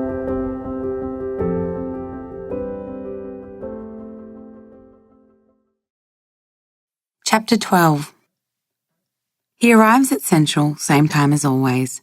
Figures he'll take a chance and just head out to Rosie's. Except today, she's on platform 23 with Toto on her hip. At first, Jimmy thinks it's one big coincidence and that Rosie's taking the train to the airport. But she's peering over everyone's heads, and he knows they're waiting for him. Jimmy whacks everyone he passes with his duffel bag just to get to them. What are you doing here? He asks, taking Toto from her, and his voice sounds croaky because Toto's chortling into his neck. And at that exact moment, Jimmy's never loved anyone so much in his life. Obviously waiting for you, she says. He wants to hug her too, but instead he hitches Toto up in one arm and his duffel in the other, and they head out together. Do you want to get a bite to eat? He asks. I shout. Why not? They end up in a beer garden on Glebe Point Road, where Jimmy goes off to find Toto a high chair. It's pretty crowded for a Monday night because of trivia. You want a beer or something? He asks. A Cooper's? Because it's what she drank the night he met her. Rosie nods, and when he returns with the menu, she studies it and then puts it down. I'll have the wedges. No, I'll do the ordering. Jimmy doesn't want to come across as chauvinistic, but he thinks she's only picking the wedges because they're the cheapest on the menu. When her steak and his pasta arrive, she makes up a little plate for Toto, and they take turns eating from each other's plates as if they've done it all their lives. Trivia's about to start, and they're interrupted a couple of times by some of the diehards asking for spare chairs at their table. Have you heard more from the paramedics? She asks. Yeah, but it's taking them forever to get to the next step. Rosie gives Toto a taste of beetroot and he seems to like it. What about your plans? He asks. I don't have an ATAR, but I can sit for a special tertiary admission test. She shrugs. It's pretty competitive, but I'm tossing up between a Bachelor of Nursing and a Bachelor of Midwifery. You're smart, he says. You'll get in. I don't feel very smart at the moment. He thinks of the phone text she was getting from some guy last time he was in Sydney and how dressed up she was for her date. Wonders if it's that guy who doesn't make her feel smart at the moment. Jimmy's never been one to beat around the bush, so he asks, "Is it serious? The guy you're dating?" Not to be nosy or anything, so if you don't want to talk about it, I'm totally fine. Although if you want to ask any questions about me, go ahead. Have you told your girlfriend about Toto? He ignores half of what she says because Jimmy's already told Rosie that he doesn't have a girlfriend. All of my friends know Toto's my number one priority. Rosie studies him, raises her eyebrows in a challenge, as if he's not telling the truth. She puts down her knife and fork. Your number one priority, is he? He's my number 1, 2, 3, 4, 5, and I could count to 100 and it'd still be on the list, Jimmy says. A smile appears before she picks up her knife and fork again. His name is Lachlan, she says, and he's really funny and smart and sweet, but a bit immature and useless. It's a strange description for Jimmy to process, but it brings him hope. No one seems to know how to do anything useful, she says.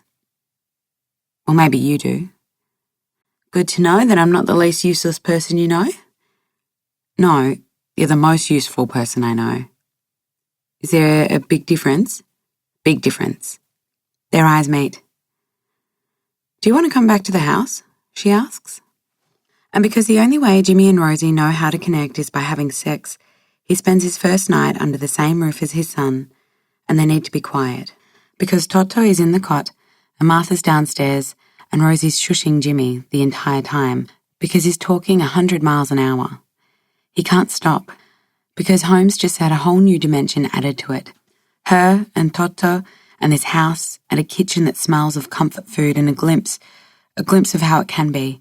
And she's straddling him, and he's about to tell her that maybe, in that top 100 priority list, Rosie's there. But she's just saying, shut up, and it's muttered into his neck as they shudder together. And then life gets simple and complicated and back again. He learns to compartmentalise, lies to Mackie, Tara and Frankie, tells them he got into Sydney a day late, lies to them again and says he has to look after Toto, so he'll probably spend the night on Rosie's couch. On the nights he stays at Mackie's and Tara's, he tells Rosie that he'll be working on the paramedics application and it's all on Tara's computer. There's a voice in his head demanding to know why he's not telling the truth, and Jimmy figures it's because he's never had to balance people before. He's frightened that those he cares for won't like each other. In his daytime world, life is more simple. Jimmy goes to swimming lessons with Rosie and Toto, and she introduces him to friends with babies who are Toto's age. He likes that Rosie has these women looking out for her when he's away. One of them, Yolanda, comes from Moree, where Jimmy spent a couple of months back in 2008, so they end up knowing a few of the same people. On Wednesday night, he watches Rosie and Martha train for netball with a bunch of women who drink a lot of wine afterwards, has a conversation with the guy Martha's flirting with, and it lasts 5 minutes. It's not that he doesn't like Ewan, it's that they have absolutely nothing in common. He gets an exchange of texts from Will on Thursday, and he sends him a photo of Toto. "Too good looking to be yours," is the response, and then "How's Frankie?" Jimmy goes for the truth and texts, "Missing you, feeling underrated." And despite it all, Will's response makes him chuckle.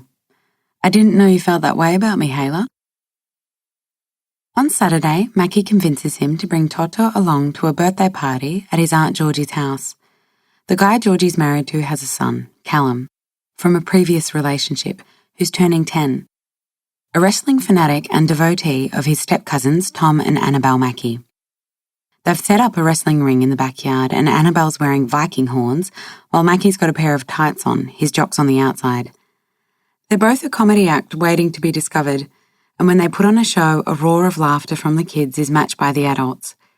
Jimmy has never seen Tara crack up so much, her arm around Mackie's mum. He can't help thinking how some families break and can be put back together again. Others, like Jimmy's, cave. 4 years ago, the Mackies were a mess. Scattered across 2 states, grief-stricken, angry at the world and at each other. What has worked out about other people's families is that the lifeline can come from any direction. He figures that the key to it is a good foundation to begin with. The Haylers were doomed from the start. They didn't even have a grip on reality. Their lives were fueled by alcohol and drugs and unemployment and failed relationships and bad luck and stupid decisions and a lack of faith in each other. His grandpop lied about everything. One day he'd get a job. One day he'd stop gambling and drinking and smoking and flushing the pension down the toilet. Jimmy spent his childhood being sent into pubs or the TAB or down to the greyhound races. "Tell him there's no fucking food in the house," Jimmy's mum would say. She at least was truthful about one day. One day she was going to leave. One day she'd get out of this shithole of a family. It was his nan who made some sort of a difference when she was alive. A martyr to the parish, volunteering to organise flowers for weddings, typing up the minutes, cleaning up the sacristy. The reward was that it got her grandson into St Sebastian's on a community scholarship. It's where Jimmy spent 4 years known as the school crazy guy until Frankie and the girls came along in Year 11, dragging Mackie in with them. Standing in Georgie's backyard, holding his son and watching the Mackie lunacy, Jimmy wants to believe he can be like all of them, a lifeline to himself, so he can be one for Toto and Rosie. Mackie joins him with a plate of assorted, god-awful kids' party food. He holds a deviled egg up to Toto. "No? Are you sure?" "He's more than sure," Jimmy says with a laugh, putting Toto down because he's beginning to squirm. Mackie introduces Jimmy to a whole lot of people whose names he won't remember, but they seem to know about him, either because Jimmy had helped out the Finch Mackies in Walgett, or because they're somehow connected to Martha, of all people. "Abe's sister is friends with her," a woman called Lucia tells him, pointing to her partner, who he figures is Abe. "Alana? They're in the same netball team." "The school principal," Jimmy says, pleased he remembers being introduced to Alana earlier that day at the game. "Annabelle reckons she spotted you there this morning," Mackie says. "Just babysitting Toto while his mum plays," Jimmy says. Vicious game. "I'll join you next time." Toto stumbles and falls, and Mackie's father, Dom, picks him up. "I was younger than you when we had Tommy," Dom tells Jimmy. "I miss them at this age." "Any advice?" Jimmy asks, because someone like Dom Mackie had seen the dark side, but managed to get his family back. "Yes," Dom says. "Don't be scared to ask for help." That night he goes out with Rosie. Ewan is at the house and Jimmy attempts small talk in the kitchen. "It's sort of our first date, so I wanted to put thought into it," he explains, after telling Ewan that they're going to the drag races up at Eastern Creek. "Your first date?" At the netball, Martha had introduced Jimmy as Toto's father, so the first date thing doesn't seem to make sense to Ewan. Rosie has organised for the Italian woman across the road to look after Toto. He figures from the body language that Signora and Rosie have attitude between them, but the woman seems to love Toto, so it's an easy handover. "She's a bitch," Rosie says as they walk up to the bus stop. "Then why are you leaving him with her?" "Because she'll never let anything happen to him." At the speedway, they eat hot dogs and chips, and Rosie talks about adrenaline and noise, and how sometimes it's just Toto's crying or the feeling that there's no one around that gets to her. She looks sad when she says that, and he senses it's about missing people, so he asks about her father, and Rosie tells Jimmy that he used to fix racing cars and most of their Friday nights were spent at the speedway. "I'm sorting through my photos with Teresa next door, so once I'm finished, I'll introduce you to my family," she says. When they go to pick up Toto, Signora sends them away because he's sleeping, so Rosie lets Jimmy stay again. Later, she's lying on him and he feels like he's under inspection. "I don't even know how to describe you," she says, grabbing at his face, pinching at his cheek, checking out his hairline. "What colour are your eyes?" "Murky grey, and my hair is murky brown, and my skin is pasty white." She places her head on his chest and stays there, and Jimmy knows he loves her. He's frightened to say it because he's scared the words will come out lame. Knows there's a cruel side to Rosie, who'll react badly because she doesn't know how to trust anyone. "We don't even have a photo of us dating to show Toto one day," she says. "Everyone else does. Just a little glimpse of us together so we can say, 'This is who we were before you came along.'" "Is that important?" he asks. "My favourite photos of my mum and dad are those from before I was born, because they were so into each other, and I can see this love in her eyes that says, I trust this guy to fucking bits. After dinner at Frankie's the next night, Mia and Bob Spinelli take Toto for a walk, while Jimmy works on the next phase of his paramedics application with Frankie. The good behaviour bond won't go down well, he says. He's sitting on her bed, studying her walls as if seeing them for the first time. Loads and loads of photos. She must be the only person left alive who still gets them printed. He thinks of Rosie, working with her next-door neighbour to get the family photos organised. Jimmy has none. A few on his phone of Toto, 1 or 2 of these guys when they were in high school. Frankie is reading the criteria and shakes her head. I disagree about the good behaviour bond. They want good character references and they want to know how you feel about the charges. But there's nothing here that says they'll discriminate. Can you copy some of those photos of us at school? He says. She looks to where he's pointing and there's a soft smile on her face. I remember in year 11 when it was just the 6 of us, she says wistfully. We were sort of losers who found each other. I miss that a bit. I love every one of my friends now, but I miss us. I feel as if Siobhan is never going to live in Australia again, and I wish Justine was here, and I even miss the double T's. They just know so many other people and I don't get to see them as much as I want to. They say the same thing about you and Will. It's Will who dominates Frankie's photos. Jimmy thinks of what Rosie said earlier and knows there's enough evidence on these walls to say that Frankie trusts this guy to fucking bits. How do you get 8 years together to work? He asks. She thinks for a moment. We let each other keep our own friends, she says. We respect each other's families. We have the same values. We want the same things. We're best friends. We don't get turned on by fights or drama. You need to be over there, mate, he says, because he knows how much Frankie misses Will. You know that. You promised him. Do you want to know a secret? She asks. I could live with my parents for the rest of my life. That's not a big secret, Frankie, he says. I could live with your parents for the rest of my life. I haven't even questioned where they've taken Toto. She holds up a red plastic folder from one of the trays on her desk. ANU has an exchange program with the University of Milan, so I'm thinking of working on my PhD over there, she says. Jimmy spins a globe on her desk, studies the proximity and points. You can have a dirty weekend in Liechtenstein whenever you want. It looks halfway between Milan and Stuttgart. She takes a ragged breath and Jimmy thinks she's going to cry. I'm not angry because Will stopped asking me to marry him, as if he has to. I'm angry because he stopped asking what I want to do with my life. When he leaves, Mia helps rug up Toto for the bus ride home, and because he asked Don Mackey for advice, he asks her the same. She hugs them both. Guilt is a burden, so forgive yourself for the mistakes. Jimmy and Rosie sit together on the bus to Central with Toto on his lap. He can sense her looking at him, and when his eyes meet hers, Jimmy feels tenderness beyond anything. He's never used that word in his head to describe the longing for anyone in his life.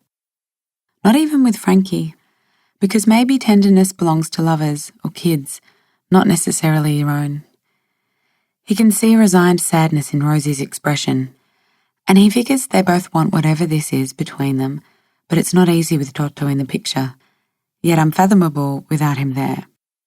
At Central, he kisses her, hugs Toto and walks away, but she follows him up to the gates.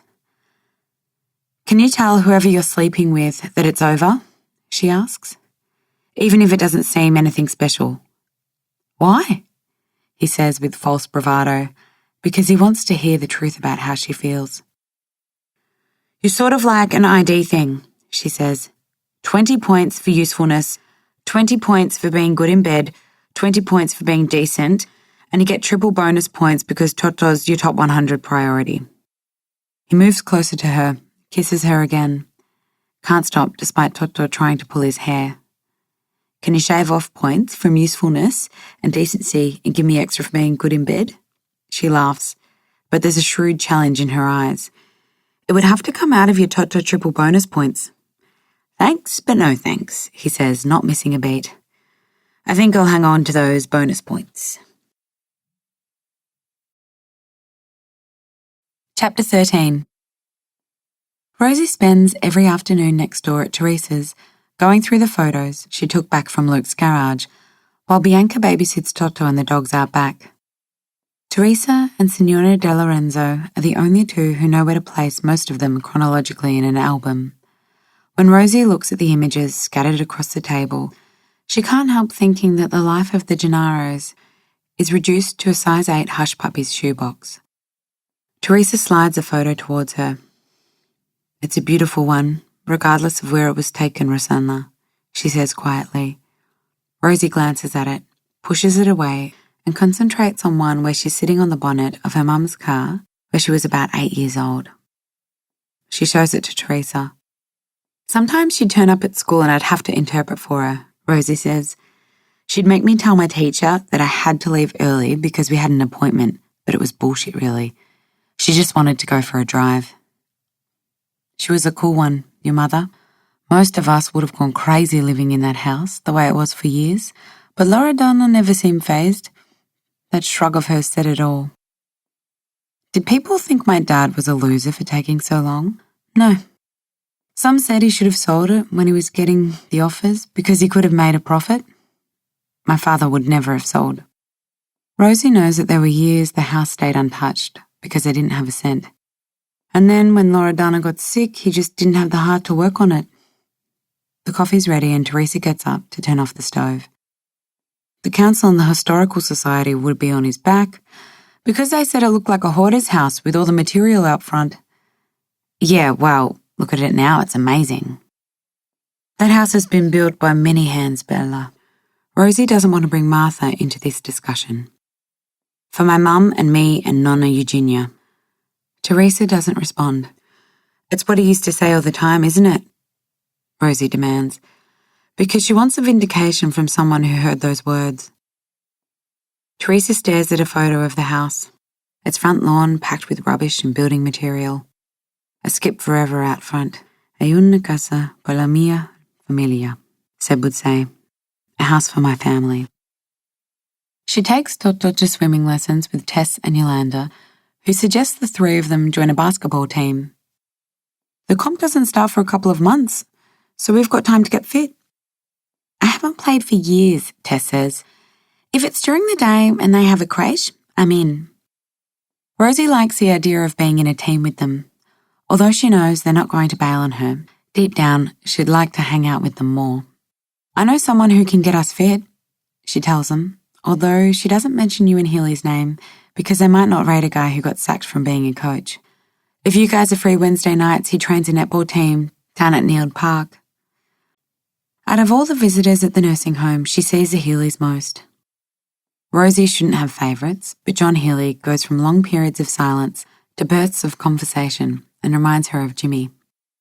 It was a knock-on, for sure, he tells her while she's serving him lunch, and that idiot ref Frank Crombie needs a bloody pair of glasses because anyone can see. Rosie thinks it's a sad sort of peculiar that someone can't remember the people he loves but can recall every single detail of a game that took place almost 40 years ago. When she returns with afternoon tea, Julia Healy is there with her daughter Marley, who looked after Toto at the netball game that one time.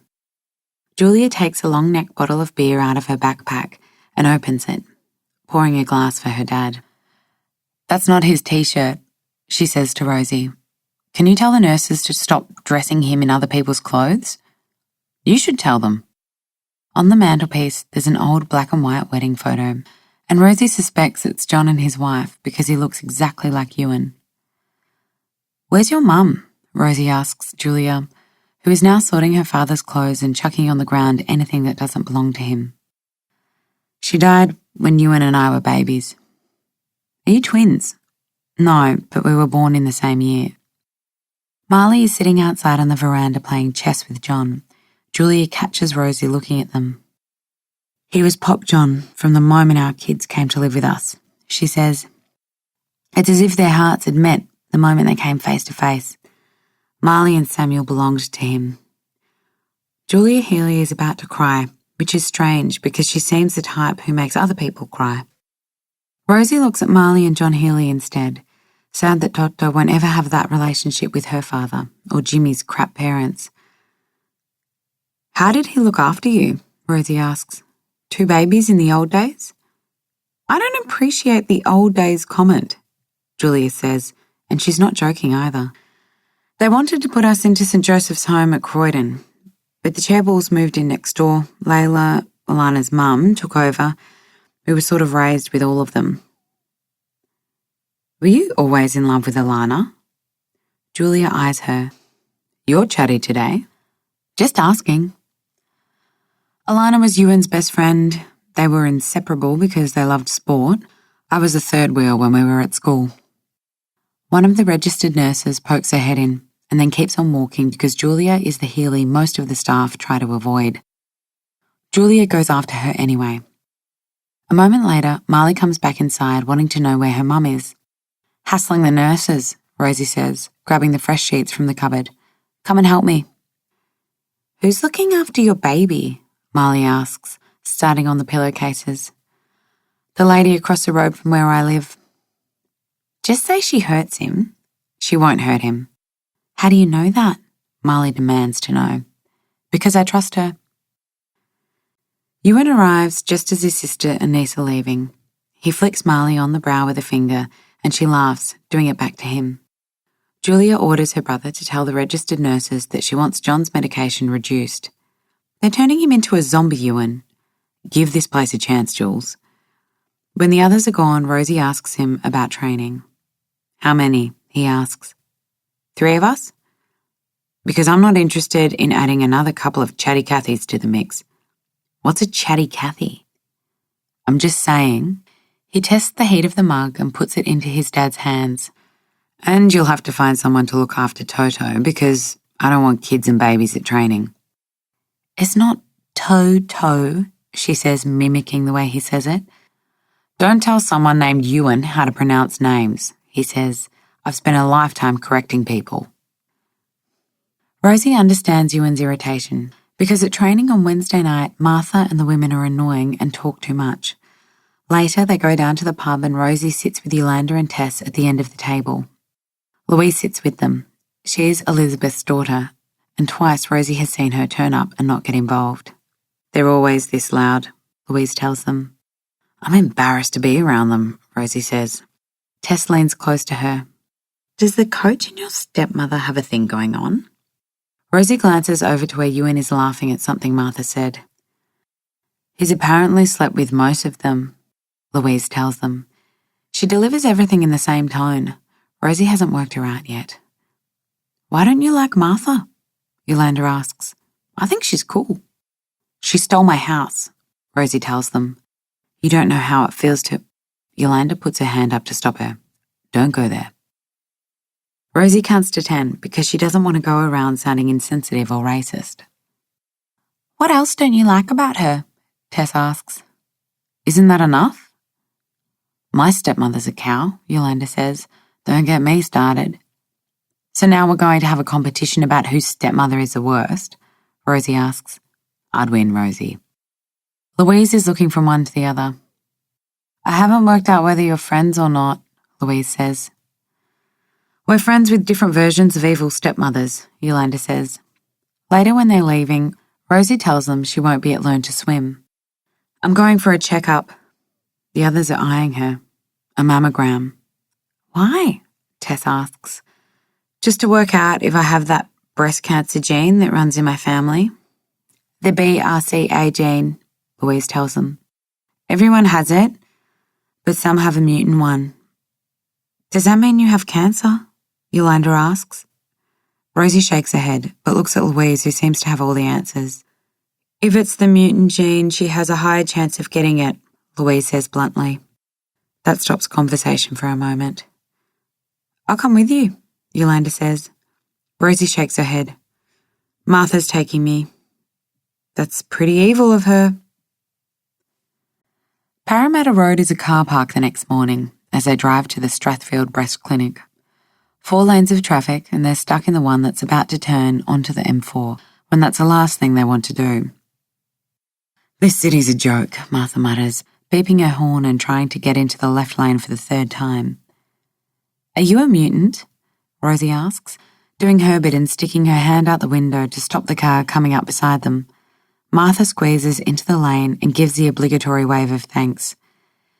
Yes, I am, she says. Does it frighten you? Martha doesn't answer for a moment. I have a mammogram twice a year and a scan once a year. I get very nervous around that time. But I tell myself that even if they find something, they'll catch it in time because I'm checked regularly. What do you think you'll do if they find something? I know exactly what I'd do, Martha says, without a doubt. Is that why you haven't committed to Ewan? Martha turns to her stunned. A car beeps behind them because she's driving too slow. Martha gives them the finger without looking away from Rosie. Why would you say that? What's stopping you from going out properly? It's not as if you're both too young to date. Have you told him? There's nothing to tell. It's pretty obvious to me that you don't want to commit to him because you're worried. That's none of your business, Rosie. It ends any conversation until they turn off Parramatta Road. There's a chance you might not have the mutant gene, Martha says, as if the subject of Ewan never came up. It skipped Eugenia. My nonna's got 9 lives, regardless of how fucked they all are. Rosie misses Eugenia. She misses a buzz of the nights in the kitchen and belonging to someone. Without Eugenia around, she has to try harder to connect. Your father never had a bad word to say about her, Martha says, despite him being furious when you went to Palermo to live with her. Rosie can't bear to think of that time, not only because of the betrayal of her father marrying Martha, but because she wants that year back. She wants every one of those days, every hour and minute, so she can build up more memories with her father, because the photos in the shoebox aren't enough to tell the story of their lives. When I turned up on her doorstep that time, Eugenia slapped me so hard across the face that she split my lip. Rosie doesn't know why she admits that to Martha, who takes her eyes off the road for a moment. She wanted you out of there? Rosie nods. I remember walking past one of the bars in San Filippo Neri, and this man made a gesture like he was going to cut my throat. I thought my father had got up to no good when he was younger, but I think it was Eugenia. There were heaps of rumours about her. Such as? Rosie can't forget the sickness in her stomach when she first heard the worst of the stories. Doesn't know whether she wants to tell Martha and can't find a reason why not. That Eugenia was raped by more than one man, and that's how my mum came about. Christ! Who told you that? Just these dickheads I used to hang out with over there. They heard it from their fathers and uncles, that Eugenia deserved it. She glances over at Martha. I smashed one of them in the face for saying that, you know. He cried worse than Toto ever has. Good for you. When my parents met, Eugenia gave my father a wad of money and told him to take her daughter away. He didn't know where she got it from, and my mother told him not to ask. You reckon that's what he used to buy the house? Rosie nods. She doesn't want to say the obvious, that if it wasn't for Eugenia, Martha wouldn't have a home. Then if she knows these lowlives, what's kept her safe? Martha asks. Rosie shrugs. She says that when you get old, men stop looking at you, but they also stop wanting to kill you. I have a feeling that men haven't stopped looking at Eugenia. The mammogram is the weirdest thing Rosie's ever had done to her boobs. Like some sort of crazy sandwich press, except it's cold and it pinches. After that, she sees a breast specialist who asks her to remove her t-shirt again. Her kindness makes Rosie feel safe. She thinks of Jimmy, another one of the kind ones. Such an underrated word. Rosie wishes she had gone searching for that quality in people when she was younger. Do you know who your mum's breast doctor was, lovely? Rosie shakes her head. Martha might know, she says. The doctor asks her a whole heap of questions while she's feeling Rosie's boobs and then gets her to sit up. All good.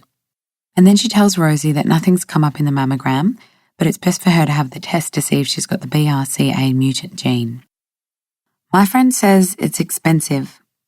Last night Louise had said it was. You don't have to worry about paying for it, lovely. It's offered to people under 50 with a family history. What if it comes back positive? Rosie asks. Having the mutant gene doesn't mean you have cancer, but it'll mean I have a higher chance of getting it. How about you don't worry about any of that now? First, work out if you want to have the test, and we'll take it from there. After that, Martha drives Rosie down to Westfield and announces that she's going to buy her a dress. Why? Because I didn't get to buy you an 18th or 21st birthday dress. What's such a big deal about an 18th and a 21st? In my day, it was a big deal. On your 18th, you had your first drink. On your 21st, you wrote yourself off. Coming of age stuff. I did that when I was 15. They end up in David Jones. Go on, choose something fancy, Martha says. You can wear it next time you go karting with Jimmy. Sometimes Rosie wants to laugh at what Martha says, but doesn't want to give her the satisfaction. She doesn't want to ever let Martha know that there are things around the house that bring Rosie comfort, like the porcelain figurine in the kitchen of the little boy in the apple tree, or the cuckoo clock in the front room that always makes Toto chuckle. She finds a couple of things she likes and heads into the dressing rooms. Too short? She asks. It's lace with a tight bodice and skinny straps.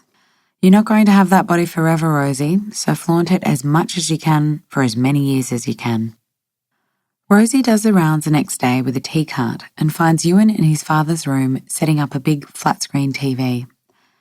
There are more photos in the room, as though Ewan and Julia are coming to terms with the fact that John's not going home again. Alana's mother turns up. She's been around once or twice and calls Rosie Habibi. Let's go for a walk, John, Layla says, an accent in her voice because she was born in Lebanon. Rosie remembers Julia saying that Layla had helped raise John's children, so it must feel like a double family if their daughters are partners. Your father must have never got over your mum, she says to Ewan, looking at the old wedding photo. I don't know, because he never spoke about it. My father forgot about my mother 11 months after she died. Ewan looks up from scanning the TV. It doesn't work that way, Rosie. I don't think people forget a person they loved just because someone else comes along. No offense, but you're twice divorced. You're not exactly a pin-up boy for everlasting love. He chuckles. True, but I think I'm in love with a woman who still loves a man she was married to. Rosie wonders if Ewan's told Martha any of this. Martha hasn't forgotten your father, he says, and I can't imagine him forgetting your mum. I'm sure Martha had to cope with her ghost in the same way I have to deal with Seb's. There's a grimace. And is a bloody big ghost, as big as that house. Rosie knows that there's more than her father holding Martha back. Well, the house is going to be out of your way soon, Rosie says. Like I've said to Martha, that might not be a bad thing. When Toto and Jimmy are both sleeping that night, Rosie hears Martha in the kitchen, and she ventures down with a photo. There are times at night when Rosie would like to sit in the kitchen, like she used to when Eugenia was here, but it's an unspoken rule that it's Martha's territory after 8 p.m. Martha's studying her computer screen, maybe checking out jobs, because Rosie heard her mention it to Ewan. I thought you might want this, Rosie says, sliding over the photograph. She couldn't bear to look at it the other day at Teresa's, but when she finally did, in the confines of her room, she had to agree that it's pretty beautiful. Martha stares at it, her mouth trembling, so Rosie walks away, because she doesn't want to think of Martha being that human. In the morning, when she goes to leave the house to drop off Toto at Signora's, she sees a photo on the sideboard next to the porcelain figurines. Rosie and Martha's mums in the cancer ward at RPA with their heads bare, laughter in their eyes. Taken by her father, no doubt, or maybe that lovely woman who used to cheer everyone up at chemo. Rosie can imagine that some of those patients are gone. Others, she hopes, have been 7 years cancer-free. Her father used to say that cancer isn't racist or ageist, and it's not homophobic. It lets anyone in, an equal opportunity club. She studies the photo because Rosie's obsession with wanting to connect with her mum has grown ever since she had Toto. She sees her father in Toto all the time, especially his eyes and the colour of his skin. She gets a sense of Sebastiano Gennaro in the house, in the neighbourhood, everywhere. But she can't find enough to bring Loredana back. Rosie had thought the photos would work magic, but once again, her mother only comes in fragments, and Rosie owes Toto more than pieces of their lives. Chapter 14. Martha wakes to Lottie telling her not to respond to text messages, which is ridiculous really, because Martha's mother wouldn't have known what a text message was back then.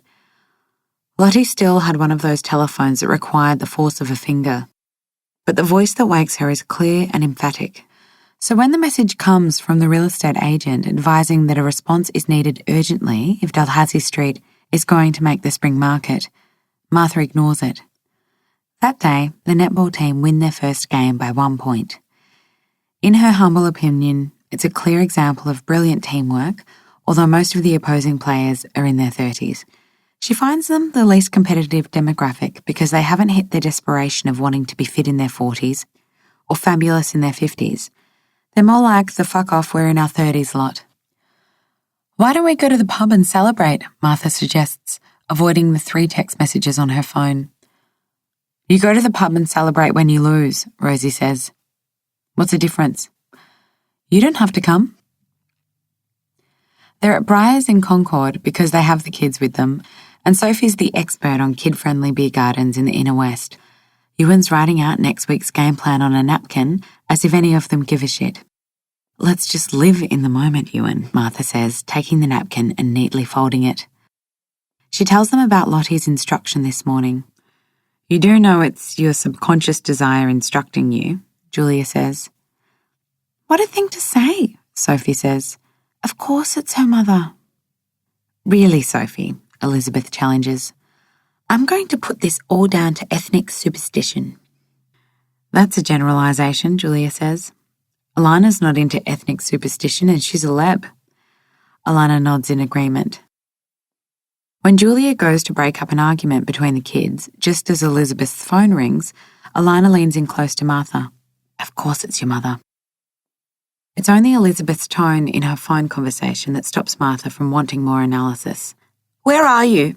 Elizabeth asks. And then there's a whole lot of, it's all right, you're fine. Just turn off the ignition, which renders everyone at the table silent. When Alana clicks her fingers for attention, Elizabeth mouths, Louise, and they wait to see what it all means.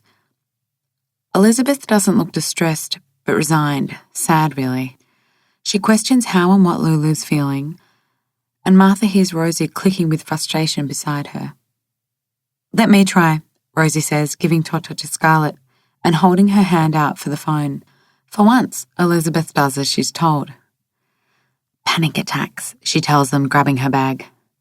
She's pulled over on the City West link. I'll go, Ewan says. You're over the limit anyway, Elizabeth. Elizabeth waves away his offer, but the others convince her to stay. Rosie's still on the phone, walking away as if she's some counselling expert. Elizabeth gives Ewan a couple of details and he heads off. She's still watching Rosie, who doesn't seem fazed by the conversation she's having. When did they bond? Elizabeth asks. The southern end of the table bitch about us all the time, especially when the basketballers join us, Sophie says. Elizabeth rubs her eyes. Martha doesn't know whether it's from exhaustion or whether she's hiding tears, because her expression never changes. How long has Louise had these attacks? Alana asks. Beginning of the year, a lot of anxiety to start with. It came out of the blue and it's just crippled her. Oh, Elizabeth. I spent a fortnight delivering her to the exam hall and sitting in the car park at Sydney Uni last month. She doesn't want to lose her scholarship, but I've had to move her back home. Why didn't you tell us, you goose? Sophie says. And what can you do about it? Nothing, but we could hear you out. Elizabeth waves them off. It's all I talk about, to psychologists, naturopaths, GPs. Sometimes I just want to talk shit and forget about it. About 20 minutes later, Rosie returns with the phone. Ewan's there. He said your other daughter's arrived and is following them home. Rosie takes Toto from Scarlett and sits down to her cold French fries. What did you say to her? Elizabeth asks. Rosie shrugs. I just told her about the netball game and how you guys went berserk when you won, by a point. Oh, come on, Rosie, Alana says. We were fantastic. Rosie ignores everyone, agreeing with Alana, and concentrates on Elizabeth. When these attacks happen, Louise doesn't want to talk about how she's feeling, Rosie says. She wants the stress in her head to pass, and the only way that happens is if she keeps preoccupied. Elizabeth is nodding, taking it all in. So next time just talk about banal stuff, Rosie continues, like your lives. When did you turn into Obi-Wan Kenobi? Martha asks. It's Yoda to you, Martha. Elizabeth stands up, grabbing her purse. There's protest from all around. Stay, Elizabeth. Ewan's got it under control. Chill, Elizabeth says. I'm just getting Yoda some hot chips. When she returns, they discuss it more. I think Lulu regrets not taking a gap year from being the best at everything, Elizabeth says. She's too young to have regrets, Julia says. Tell her to buy a backpack and head overseas. I regret not doing that, Alana says. Back in the 80s, all my teaching friends ended up in London, and that gets them talking about regrets, which Rosie says is her cue for telling them she'd rather take a bus home than listen to them a minute longer. Off you go then, Martha says. The others watch Rosie walk away with Toto. I'm sorry, but I just can't help liking her, Julia says, laughing. She's great with Dad. And was such a shit to her own, Martha wants to say, but she doesn't because she has to take some of the blame. What's your regret, babe? Alana asks Julia. Keeping you waiting until I had the guts to come out. How long? Sophie asks. Long enough to go out with a guy and get engaged. We love him, Alana says. He's been our financial advisor for years. Your turn, Martha. Martha's regrets are too many, but she concentrates on the one that wakes her every morning. I regret not taking my mother to Omoramagao, she says. My father refused to go back all their lives, and then, after he died, I was too busy working. Next minute she had cancer and was dead within a year. Sophie looks like she's going to cry because she loved Lottie and was inconsolable when she died. Oh, and I regret losing my virginity to the guy behind the bar at Jackson's on George, Martha adds. I begged you not to order that fourth Kahlua and Coke, Sophie tells her, opening up a bag of crisps for the kids and sending them to the next table. I regret spending 4 years married to a dick, she whispers when Scarlett's out of earshot. Big dick, Martha agrees, because she couldn't stand Sophie's first husband. He had a big dick, or he was a big dick? Elizabeth asks. Definitely the latter, Sophie says. But I was determined not to marry a Greek guy, so I regret not listening to my cousin Ariadne, who kept telling me about her accountant. I didn't get to meet George for another 15 years. And has St. George, hero of the Peloponnesus, got a big dick? Shh, Elizabeth. Elizabeth pours herself another glass of wine. Well, I'm sure you all know what mine is, she says, and Martha figures they'll finally discover the truth about the disappearing husband. Obviously that perm I got for the Year 12 formal. That's probably why Ewan dumped you, Alana says, just as he walks back in, oblivious to what they've been discussing. What about you? Alana asks him. Do you regret doing the Men of League calendar and showing off that hairy chest? I regret agreeing to coach you lunatics. Martha keeps herself busy that week. Sophie's helping George out at the office because his receptionist is off sick, so Martha picks up Scarlett every afternoon and takes her back to the house until Sophie comes to collect her. Elizabeth's off to a buyers' conference in Brisbane on Wednesday, so she takes her to the airport. What time does your plane get in? Martha asks when she pulls up in front of the terminal. Don't be ridiculous, Martha. You're not picking me up during peak hour. Of course I am. The taxi line will take ages. She decides to do a St. John's ambulance course with Julia, who needs to be up to date because of the adoption application. Later they go down to Papa's for a coffee. Every time I do one of these courses, I sort of wish someone will have a heart attack near me so I can put them in the recovery position. Julia laughs. You're an idiot. Their cannoli arrives along with a little box of Italian pastries for Julia's father. How much longer is this adoption going to take? Martha asks. We stopped playing with numbers about 5 years ago, Julia says. But we're no longer in the children's court, so that's a relief. Hopefully we'll get a date for the Supreme Court and we'll be a tiny step closer. She's drained. Martha doesn't know anyone coming out of the children's court who isn't. She soon finds herself under Julia's scrutiny. But let's talk about you. Nothing to talk about. I'll be back at work by October. And the house? Because no disrespect to your mother, but you can't be taking real estate advice from the dead, Martha. Not true. I've been watching this medium show on the entertainment channel and it's exactly what she does. Julia is studying her. I like seeing my brother happy. Martha doesn't want to speak about Ewan because last week when she drove Rosie to the breast clinic, it reminded her that back in February, she had almost worked out exactly what she was going to do about the family's history with breast cancer. And then Charlie's funeral happened and she met Ewan. When he came back from Charlie P's funeral, there was something different about him, Julia says. The sacking had turned him into a hermit and all of a sudden he came back to life. She smiles and it softens her. Martha has only seen the side of Julia stressed by her children's legal status and her father's Alzheimer's. Back then, Alana and I found him going through my old photo albums. He pointed to one of us back in year 12 and asked, "Is that Martha Newman?" I've driven Alana crazy ever since. So a bit of a coincidence that Sister Mo wanted me at her funeral, Martha says. Sister Mo didn't give a rat's ass about any of us except Elizabeth. Not even Sophie? Sophie was that Greek Orthodox girl, Julia says, mimicking Sister Mo's Irish brogue. I was the motherless one. Who was I? Julia grimaces. She didn't remember you. Martha who? I knew it. What a cow. Julia shrugs. I just want my brother to be happy. So Sister Mo's funeral seemed a good opportunity to get in contact with you. If I had been forced to do a liturgical dance because of a lie, I'd have to kill someone. They finish their coffees and sweets and Martha walks Julia to the car. What did we fight about at school? Martha asks. I can't remember. But it had to have started in first form because there was never a time you weren't mean to me. And I feel as if I hadn't forgiven you all these years, when I should have, because it all seems so petty now. Julia laughs with disbelief, goes to speak, but changes her mind. No, say it, Martha says. Julia hesitates. You were the first person to call me a dyke, Martha, she finally says. We were 13 and you must have suspected. Maybe at the same time I was figuring it out. Martha feels as if something hard has been slammed into her chest. And I have forgiven how you made me feel, but I've never forgotten because I'm reminded every once in a while.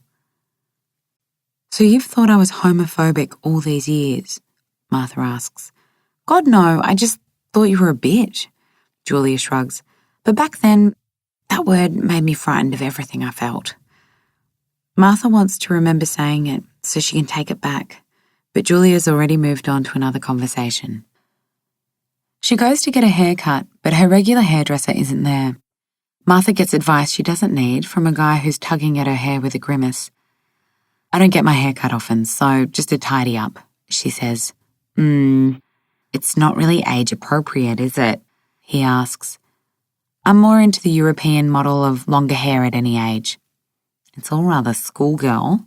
Martha wants to point out that what Michelle Pfeiffer and Julianne Moore and Monica Bellucci have in common is a non-sexist and ageist hairdresser, and that she's sick of adding to the list what people her age can't wear anymore or do anymore or be anymore. But she doesn't, except she gets a sense that he's going to do whatever he wants with her hair, so she puts up a hand to stop him, stands up, takes off her cape and walks out. Teresa ends up trimming it, and the capable hands kneading her scalp make Martha cry. She can't bear the idea of not living next to Teresa and Marco and their family, or Jennifer and Steve and the boys. She's lived in enough houses where neighbours seemed absent, hostile, cold, polite. She'll miss those conversations while she's dragging out the recycling bin, the ostentatious Christmas lights that bring people out of their houses for a stroll up and down the streets, of Teresa waving off Jennifer's apology for the noise made by her kids at night because, according to Teresa, when your sons get their pee plates in this area, who sleeps anyway? But spring has come, and there was no warning from Lottie this morning, just another text message from the agent, and this time Martha responds. Chapter 15. Jimmy's worlds collide in the bakery section at Coles in Leichhardt, while Toto's enjoying a ride in the trolley and Rosie's analysing use-by dates. Frankie's there, studying the ingredients of the pull-apart cheese and bacon bread, and for a moment he contemplates walking past, but she sees him, smiles with surprise at first, delight when she sees Toto, and then Rosie. Jimmy's supposed to introduce them. He knows that, but he doesn't. He's sure it's simple as, "Frankie, this is Rosie." But he doesn't say a word. "I'm Francesca," she says. "Rosie." He figures it's Italian instinct that has them kissing each other on both cheeks, coldly, politely. Frankie takes Toto's hand next. "Ciao, ciao, tesoro." And then she glances up at Jimmy. "I'll see you around." He got it wrong. Cold and polite wasn't meant for Rosie. It was meant for him. The dog food aisle proves to be worse than the bakery section.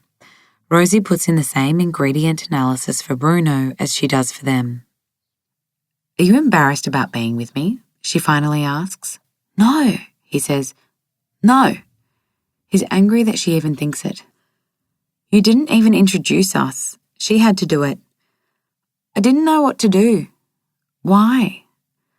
"Because she's my best mate and I don't keep secrets. So being with me is a secret." He wants to say that being with her and Toto means everything to him, and that he knows that. But he spends a week away from them, and the loneliness eats away at him, as if he's been away a year. At netball, Rosie wants him to keep an eye on Toto while she's playing. They're surrounded by girls and women, thousands of them. Even Toto is fascinated, leaning forward in his pram, peering out at the world with a crease of confusion in his brow, as if he's already worked out that the opposite sex is strange and colourful and animated and loud. "When's your game?" he asks Rosie as they walk between a couple of courts. 2:30. "Then why are we here so early?" "Because Scarlett and Marley are playing." He's worked out that they're the children of a couple of the women, but doesn't need to be told in a tone that says, "Dickhead, how did you not know that?" And nothing intimidates Jimmy as much as Martha and those mothers watching the under-8s Dolphin team. Rosie's one of them. "Get in the circle, Marley." This Rosie is an alien that Jimmy and Toto haven't met before. "Shoot! Shoot, Scarlett!" Maybe that's Martha's voice, because Jimmy can't differentiate between them anymore. They belong to the animal kingdom of netball mothers and associates. Tears in most of their eyes when Marley gets a shot in, but Jimmy understands. Because the look on the kid's face when she looks over at both her mums is priceless. Mackie approaches with Annabelle and a girl named Fern, who's about 6 feet tall with a lot of braids and different team colours. They've just started going out together. Fern smiles when Annabelle tells Jimmy that, in a way that maybe Rosie would smile if Jimmy told everyone that they were sort of going out together, or sleeping together, after having a baby together. Fern has to ref a game, so Annabelle sticks around with Jimmy and Mackie, and then Alana joins them because her brother is one of Aunt Georgie's best friends. Jimmy likes being a netball bystander. When he's forced to watch a league game with Will or Mackie, they talk about the players and the ref and the odds and their footy tipping. But here, Jimmy's fascination for other people's lives is rewarded. Today he gets the inside story of the Annabelle and Fern dilemma. Fern's parents are in denial about her going out with a girl, whereas the Mackies are accepting. The problem, however, lies with the Mackies. Annabelle's fear of being told by her school that she can't take Fern to her Year 12 formal is surpassed by the fear that her parents will protest and make it a big deal. "But it's a big deal," Jimmy says. "But not theirs, ours," Annabelle says. Alana sees herself as an expert on the topic because she's a school principal and a lesbian. Her belief is that there'll be no directive from the principal of Annabelle's school about who to take to a school formal. And in the space of an under-8s netball game, Jimmy has a discussion about being teenage and lesbian, listening to Alana interrogate Tom about his teaching credentials, learning more about the family history of the Chairballs and the Finch Mackies, and accepts that he will never understand team sport. "I'm going to grab a couple of sausage rolls for the kids," Alana says. She tells Mackie to come along with her. "Which one's Toto's mum?" Annabelle asks Jimmy. Jimmy points. Yeah, that figures. Why? It just does. I like her hair. Where did you meet? In a flood? You? Here, Annabelle says. We played each other's teams on the first game of the season, and during a toss-up our eyes sort of met. That's pretty romantic. Yeah, so's meeting the mother of your child during a catastrophic event. The final whistle blows and Annabelle's on her feet. See you next week. And Jimmy hopes he does. Mackie returns with a sausage and a bread roll, looking relaxed and pleased with himself. I think I just got offered a job, he says. Jimmy decides to go see Frankie down at the Union during one of her breaks. It's like you didn't want us to meet, she says, putting a beer on a coaster in front of him and sitting down. As if I wouldn't be interested in meeting Toto's mother. Jimmy wants to channel Annabelle Mackie and tell everyone that he's going out with Rosie. I've been staying there at night. What does that mean? We're sleeping together. Is that a good idea? She asks. And he feels irritated by her expression, but feels vindicated because this is the exact reason he didn't introduce her to Rosie. In what way wouldn't it be a good idea? He asks. She's Toto's mother, so when you break up, it'll have big consequences, Jimmy. Why would you instantly think we'll break up? I've never got a sense you were interested in a relationship, so just make sure you don't feel forced into this one. She's not forcing me into anything. I didn't say she was, Frankie says. It's you who might be doing the forcing on yourself. They're interrupted by one of the bar staff who wants Frankie to sign off on something. Jimmy waits until the guy's out of earshot. I don't understand what you're getting at, Frankie. His tone is a lot more hostile than he intends. Are you interested in her because she's Toto's mum? Or is it something deeper? Frankie asks. Because you need to make sure you're not getting the two confused. Why are you getting aggro, Frankie? He can see the hurt in her expression, but he can't stop feeling pissed off at her. I'm not getting aggro, she says. You are. No, mate, you are. There's ice in her stare. Maybe I'll be shitty if you walk away from Toto. I would never walk away from him. You haven't been given a reason to walk away. Yet. A broken relationship would be a reason. You don't know that. Yeah, I do, she says. Because it's what you do, Jimmy. After your pop died, we didn't see you for a year. And then you came back and nicked off again. You're the one who told me to go looking for my mum, Frankie. Yes. And when that didn't work out, you kept on going and another 2 years went by and we didn't see you. But this isn't about us, Jimmy. It's about Toto. Because if things don't work out again, you can't go looking for yourself. Thank you for reducing my life to a cliche. He sculls his beer and stands up. I bet Mackie didn't get a lecture when he decided to bail out on us all those years ago. You weren't here, she says. So you have no idea how hard it was for Tom, and Tom has no idea how hard it was for you. You guys are so slack, and we do all the work. Siobhan lives on the other side of the fucking world and she checks in, and so does Justine. But you guys fall to pieces and don't give us another thought. Well, you can't do that when you've got a kid. That's a game changer. That's all I'm saying. She's crying now, and he feels like shit, but he's angry at the same time. My mother's depression screwed me up for such a long time, Jimmy, and it was out of control, but I'll never forget it. That little boy needs you no matter what. Jimmy has to get out of there, so he walks out without saying goodbye. He's got laundry to collect from Mackie and Tara's, so he heads over to Petersham. Tara's home, and if she's been given a Frankie update, she doesn't let on.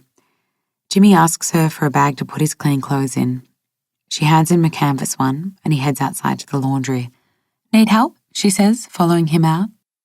I don't appreciate someone telling me how to live my life, he says to her, because he's bursting with something to say. Fair enough.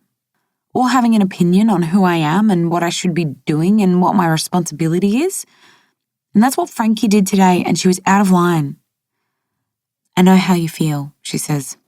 I have the Mackies, and they're like that with Tom, so you have to make a choice. Accept it and be subject to it for the rest of your life, or walk away. Because you can't have the watered-down version of family, Jimmy. Not with Tom and Frankie. Chapter 16. She overhears Martha telling the netball women that her mother Lottie's voice wakes her up each morning. Everyone seems to have dead mother stories, except for Rosie. What she's sure about is that she's not going to wait for any gangster cancer to win. Decides to go for the blood test to work out if she's got the BRCA mutant gene. If this thing's coming after her, Rosie's going to get to it first. And because she doesn't want to ask Martha again or do it alone, she calls Yolanda. It's a blood test, Rosie tells her in the waiting room. Do you want me to go in with you? No, just sit out here with me and then we can go for a coffee and a muffin after. Too easy. Yolanda flicks through a magazine, shows Rosie a picture of some reality star in a bikini. Fake boobs, she says, but then realises what she said. Sorry I mentioned the boobs. Why? Mine aren't going anywhere. And then they're laughing. Yolanda takes Rosie's hand and gives it a squeeze and goes in with her after all. When she gets home, Jimmy's waiting on the doorstep and they go across the road to pick up Toto from Signora and then head back to the house. Upstairs, she runs a bath for Toto and figures she should tell Jimmy about the BRCA mutant thing because she doesn't want to be like Martha. Jimmy listens intently, nodding, and then she sees his eyes water. Don't be a fucking crybaby, Jimmy. I'm not, he mutters. He picks up Toto from where he's playing in his pen. I'll bathe him, he says. She lies on the bed and listens to their chattering. Toto's found the perfect companion because Jimmy can chat for hours once he loses his inhibitions. Where do you want to go? Jimmy asks when Toto's dressed in his trackies. Anywhere. What she almost says is anywhere with you and Toto. But she doesn't want to come across needy, especially since he didn't introduce her to his best friend. They put a hoodie on Toto because the weather's still unpredictable and head towards a bus stop. Jimmy takes her hand, like he always does when they cross the road. You're hurting me, she says, because he's squeezing so hard. He lets go, but she takes his hand again, and he presses his lips to it. They head into Chinatown for dinner and a stroll, because Rosie likes the colour in the crowd. And then, on the tram trip home, while Toto sleeps in his arms, they just pash the whole time. Back in the kitchen later that night, she grounds the beans for coffee, and Jimmy tells her that he's got an interview with the paramedics. Why didn't you say? She asks, setting the cafetiere on the stove. Toto has refused to settle down and he's banging at the laundry cupboard, where he knows his toys are. Jimmy doesn't respond and she looks over at him, wanting to see his expression. You're going for that interview, Jimmy, she says. Maybe. No maybes. The mines pay better than any other job I'll get with no qualifications, Rosie. You don't want to work for the mines. You want to be a paramedic. I just want to look after you and Toto. His phone rings. He looks surprised because it's after 10. Yes, this is him, he says, picking up Toto, who is clinging to his legs. Jimmy takes him out to the backyard. Rosie's curious about who's on the phone, but isn't sure how much of it's her business. Wonders if it's about his mother or his father. The coffee percolates, and she pours him a cup and gets him one of Signora's almond biscuits. By the time he's back inside, his cheeks are flushed with excitement. That was the cops in Rockhampton, he says. They found the frickin' Monaro. No way. Yeah, they picked up a guy just outside town for speeding and ran the plates. There's the sound of the front door opening. Rosie knows Martha won't go straight to her room because Jimmy's here. We're celebrating, Jimmy calls out. Toto gives her a matta shout, just in case they all forget his growing obsession with her.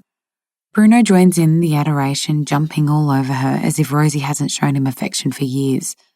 Martha joins him in the kitchen, puts down her handbag and takes off her jacket and shoes. You've gotten into the paramedics? She asks. No, they found my Monaro. Martha looks taken aback. You lost a Monaro? Stolen. Rosie thinks it's funny that Martha has the same reaction as she did. It's how I met Rosie. When Jimmy met Rosie with a Monaro thrown in, Martha says. Seb would have loved that. She points to the cafetiere for permission, but doesn't even wait for Rosie's response. My mum would have loved it, Rosie corrects. True. Jimmy's hyper and Rosie likes seeing him this way. He can't sit still, grabs his phone and begins to text. "Toto will love it," he says, crouching to hug him. "We're going to have to get a car seat, a proper one." He's up, hugging Rosie next, and his arms are trembling. Jimmy had never gone into how much the car meant to him. "I've spent the past 6 months totally avoiding Catherine Street," he says, "because I didn't want to bump into the guy who sold it to me. He would have been so cut knowing it was stolen." The microwave makes a ding sound at the same time the ding goes off in Rosie's head and Martha's. Their eyes meet. "Who sold it to you, Jimmy?" Martha says. "A guy with an accent." Rosie answers for him and she hurries to Martha's room where she knows there's a photo of her dad. Back in the kitchen, she shows it to Jimmy. This time it's her hand shaking. Jimmy studies it and Rosie can hardly breathe because it's all there in his expression. "You met Seb," Martha says, and the three of them can't find the words. "Dada," but Toto does. Jimmy crouches down again, holds him close, and Rosie can see that he's overcome. "My dad kept the car at work after my mum died," Rosie says. "Wouldn't sell it for years. I thought he was keeping it for me because it belonged to her." "Why would he go and sell it then?" Jimmy asks, and her eyes meet Martha's again. Rosie can't recall the exact words she spoke that day, but she remembers her rage. After that, she moved out with Luke, the deadbeat, and hardly saw her father for the rest of that year, rest of his life. She blamed Martha for that. "We had spent too much on legal fees," Martha finally says, "challenging the council to let us build upstairs. The irony was that we won, but we didn't have enough money to finish it." She points up the stairs. "That's what the Monaro paid for." Rosie in Toto's attic. She lies awake for most of the night. Tomorrow Jimmy's going to fly back to work, and in a week's time he'll hitch a ride to Rockhampton with one of his workmates and pick up the car. And it's at about 3 a.m. that Rosie knows she needs to travel back to Sydney with him and Toto in her mother's car. Sort of a pilgrimage. She shakes him awake. "Can you lend me money for a ticket to Rockhampton?" she asks. He turns to her and they're so close. She feels his breath on her face. "Are you and me together?" he asks. "Yes." "Then there's no talk about me lending you money again." Chapter 17. Martha sits out on the veranda. She hasn't had a moment's sleep and can't bear to deal with the breakfast trio in the kitchen. And what right does she have to take over a kitchen when she can't even cook? But she wants Seb's photo because it's still sitting on the butcher's trolley, because she doesn't trust memory anymore. For years it's painted a different picture of the past. Rosie's aggression and rage, Julia's antagonism, and Ewan. Now it's Martha who can't remember the song they supposedly danced to when they were in Year 10. Maybe there wasn't a song in the first place. Maybe Martha's one of those delusional people who invents hoops for those around her to jump through. And then Ewan's there, parking out front. And Martha's in destructive mode, knows she has to put a stop to those quirky sessions because what they're aiming for won't stand the test of time.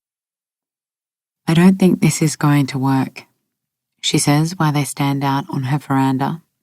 He's been talking about a couple of job offers, but she hasn't taken in a word.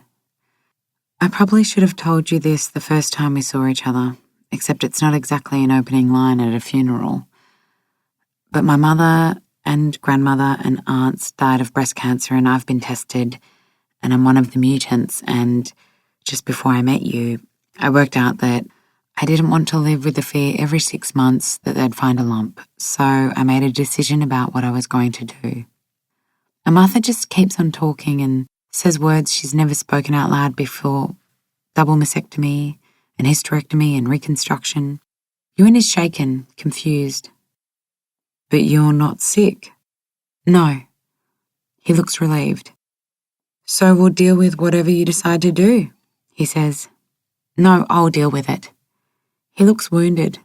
Add vulnerability to Ewan Healy's many traits. "I don't want us to start something and then it be over," she says. "We have started something, Martha. Why would it be over?" And then she sees his anger because the penny's dropped. "You're presuming I won't want to be around if you go ahead with it, he says. Martha wants to deny it because she didn't think he'd articulate it so quickly. I've never even seen them, he says. I actually told Alana that I thought maybe you were hiding something because every time we have sex it's in the car and most of your clothes stay on. You've spoken about not seeing my boobs with Alana? I talk about everything with Alana, even Bavaria. I just don't want the disappointment. Now she sees fury. Oh, fuck you, Martha. What right do you have to predict how much of a weak prick I'm going to be? And then he walks away.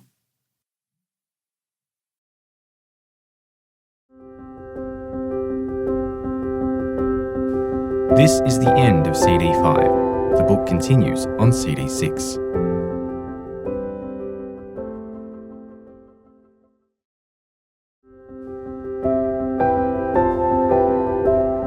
CD 6.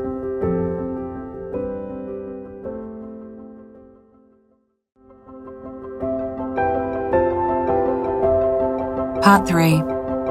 Going home.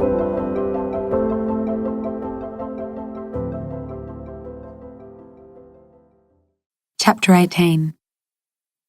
Rosie looks tired when she walks off the plane, and Jimmy can't imagine sitting for a whole flight with Toto on her lap, including a sleepover in Brisbane being fun. Some guy beside her offers to carry her bag, and she lets him, adjusting Toto in her arms. When she reaches Jimmy, he takes her face in his hands and they kiss, with Toto squirming between them. But Jimmy doesn't want to stop because these days, a week away seems like forever. They pick up the Monaro at the Cops on Bolsover Street, and when she sees it, Rosie cries in a way Jimmy hasn't seen before. It hurts to watch, but he doesn't look away because he knows she's going to make tough decisions in her life, and he doesn't want to be the guy that looks away every time something breaks her heart. The car breaks her heart, because it's the most concrete reminder of her mother. The house isn't, because the rooms have been torn apart, walls have been knocked down, and so much has changed. But the car has stayed the same. Toto whimpers in his arms as though he knows. Mummy's just sad, Jimmy whispers to him. Rosie wants to drive, and they're on the Bruce Highway, heading to Brisbane. Toto's sleeping in the back, and for a while there's silence. But it doesn't make Jimmy feel lonely, and he senses the same for her.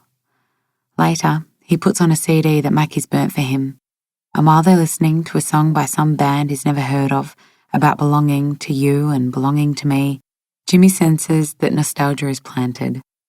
He knows they'll look back on this moment and remember it with great clarity. And when they see the A3 turn off, she glances at him, and they must see the same thing in each other's eyes, because she turns left instead of going straight, and Jimmy knows they won't be getting to Brisbane for a while. He remembers the first time he made this journey, driving the car through strange-sounding towns like Delulu, Wowan, Guvajan, Baralaba, before he met her, before the rest of his life happened. And it brings back memories of desperate loneliness and the suffocation Jimmy had felt, knowing he couldn't return home for another 2 years because of the good behaviour bond. But today, as they pass the town sign, he can't help feeling that it's a homecoming of some sort. Last time he was here, Jimmy got to stay long enough to be part of a community's healing.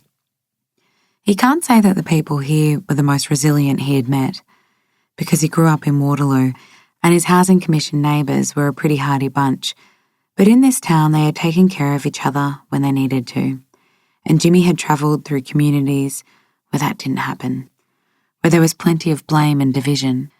The sameness of this place is a comfort to him. The wide streets with no pavements, the Queenslander houses, the gold 4X sign on the top of the pub, the water tower dominating the skyline to the east. This was a place where Jimmy met Rosie, and he hopes it hasn't changed. Rosie wants to go to the hospital first, but Min's not there. Drinks in town, the nurse tells them. Jimmy and Rosie don't recognise her, and they ended up knowing most of the medical staff back then in some capacity, so she must be new. Jimmy thinks of drinks in town the night before the floods. How Kev got up there to warn everyone about the flood. Jimmy had been bone-tired from sandbagging and was about to head up to his room when he first saw Rosie. Thought she was so fucking gorgeous in a sad way. Spent about an hour watching her without doing anything about it, because he never thought he stood a chance, except a voice in his head challenged that. Outside the hospital, he takes Toto from her. "Let's walk," he says, because there's something special about a town on the Dawson at sunset when the breeze is close to perfect and the sky is sort of another world. The only change in the pub is the carpet, but the stench of beer soaked into its foundation smells the same. Kev's making a speech again because Mick, the butcher, who Jimmy worked alongside during the floods, is also an amateur photographer and is having an exhibition of some sort. Min is sitting at a table with a couple of other women, drinking a beer and eating scones that are doing the rounds. She glances up and it takes a moment to register, but then as they make their way towards her, surprise turns into joy and she shakes her head in wonder, her arms held out for Toto, who holds out his own, as if he's known her in some other life. "Have we got ourselves a flood baby here?" Min asks him. Toto's loving the attention after being cooped up in the car, and Min embraces the three of them as if they mean something to her, and Jimmy knows he'll spend a lifetime collecting people who make them feel that way. "I dream of you," she says to Rosie, almost in disbelief. "Ask Kev. I'll wake up and say, I dreamt of that Rosie again." They sit and talk for a while, surrounded by mixed photos of flood, of drought, of getting on with life. "People down south think you get over it as soon as the floodwater goes down, but it took us so long," Min says. "But at least we didn't get it as bad as those poor bastards in the Lockyer Valley this year," Kev says. "I was hoping you weren't down that way." "Nah," Jimmy says, "just up north when Yazzie came through." "How long are you staying?" Min asks. Jimmy looks at Rosie and they both shrug. "I'm off for 10 days, so we're going to take our time getting back to Sydney," he says. "Miss Fricker?" Rosie asks. "Is she still alive?" "That one will outlive us all, doll." Jimmy tracks down Mick, who's playing pool, and buys him a beer to toast his work. "Got a bit blue after, eh?" Mick tells him while they're sitting at the bar drinking. "Not just because of the deaths, but," he shrugs, "sort of gives you purpose when you're working and helping out. And then everyone gets on with their lives and it's as if you don't know who you are anymore." Rosie approaches with Toto and Jimmy reintroduces them. "Do you remember Mick? He drove the truck when we came to get you from Miss Fricker's place." Mick's eyes light up. "Thought I knew your face." "You saw me for 5 minutes and you remember my face?" Rosie asks. "I'm flattered." Mick stumbles to his feet. "Come with me," he says, with an urgency they don't understand. But they follow him to the back wall where his photos are on display. He searches and then points up high, grabs a chair to stand on and removes the photo, handing it down to Rosie, and Jimmy sees her eyes well up. "You're lovely," she says to Mick. "Thank you." And she holds out the photo. It's of Jimmy in his jocks carrying Joy Fricker through floodwaters, and Rosie's right behind them, staring up at Jimmy. The look in her eyes promises the world. "This is us before you were born, Toto," he says, showing their son. Later, after Min's taken Rosie and Toto to Miss Fricker's, Jimmy sits out back on the veranda with Kev and Mick. "Your name came up last week when the paramedics rang me for a reference," Kev says. "I'm not going to take it," Jimmy says. "I can't support them on a 3-year traineeship." "Where are you living?" Kev asks. Where is Jimmy living? On a couch, or in her bed, or in a mining camp? He knows he has to get a place for the 3 of them, especially if Dalhousie Street gets sold at auction in early November. "In Sydney," he says. "Bloody expensive in Sydney, eh?" Mick says. "Move up here, Jim. It's closer to the mines and you can rent for next to nothing." "Don't listen to him," Kev says. "You'll end up losing your kids to the big towns." In the room above the pub, Toto's sleeping beside Rosie. Jimmy watches him a while, wonders how this golden-skinned, gorgeous being could have come from him. He strips and gets into bed, gathering them both closer. She turns to face him. "You smell like a brewery." "Had to keep up with them," he says with a laugh. "Honestly, I'd end up a drunk if I lived up here." She traces her finger over his mouth. "It took me a couple of months to work out Toto wasn't Luke's," she says. "He was so miserable, always sick, and then his smile just appeared one day, and I can't begin to explain what I felt when I recognised it. Even if I never saw you again, at least I could tell Toto good things about his dad. Jimmy doesn't know how to be a good dad. He just wants to be a decent human being. The light from the street lamp outside illuminates the bedside table, and he sees the photo Mick took. "You want to get married?" he whispers into her ear. It takes her by surprise, but only for a moment. "Yeah, I do." And then she seems to think about it more. "Let's get married here." She looks down at Toto and brushes sweaty curls away from his eye, where we made something good for once in our lives. Talk of a wedding gets around by next afternoon. One of the farmers who owns a property outside town turns up at the pub and offers his paddock for a barbecue because Jimmy once helped rescue a couple of his prized cattle. Mick volunteers to take photos and pledges the sausages, and Maeve from the news agency wants to make the cake. "So does that mean Maeve's invited?" Jimmy asks Rosie. "Because I thought maybe it'd just be us and Mick and Kev and Min. And Miss Fricker." The members of the CWA bring them a hamper of local goodies, and Rosie invites them as well. And by the time the guest list hits 30, Jimmy knows that sooner or later he has to tell Frankie. After their last conversation, he doesn't know whether she'll understand, but he knows she'll never forgive him if she finds out from someone else, so he rings her. "I'm up north," he says. "They found the Monaro." Of course she'd know because she had texted Will. "We're getting married here," he says, waiting for the reaction. "What are you talking about?" "It's where things began with Toto," he says, "and this car being up this way and 1,000 other things. It means a lot to Rosie." "When is it? I'll be there." "Frankie, you're not going to fly to Rockhampton and drive 100 k's west." "Why not? Don't be ridiculous. Of course I am. Aren't I invited?" "As if I wouldn't invite you to my wedding."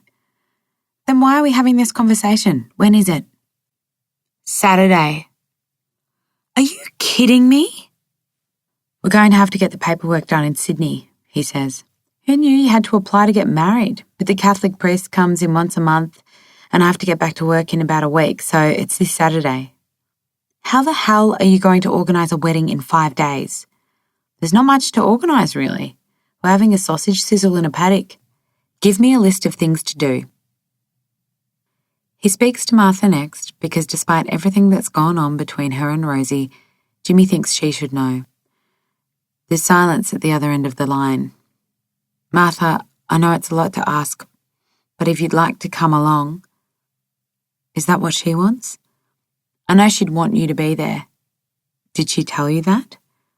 "She doesn't have to." In the end, Jimmy can't convince Martha that Rosie would want her there, but she agrees to pack a few things for Frankie to pick up, including Loredana's wedding dress. 4 days later, he drives to Quilpie Airport to pick up Frankie, who's come with an entourage. Not only are Mackie and Tara there, but Justine as well, grinning from ear to ear with that same infectious energy she had back in school. She links her arm with his as they follow the others. "I wouldn't miss this for the world," she says. "What? Me getting married?" "No, you being happy, Jimmy." "We've been practicing one song," Frankie tells him. "So if you've already got a wedding band, tell them we want 10 minutes on stage.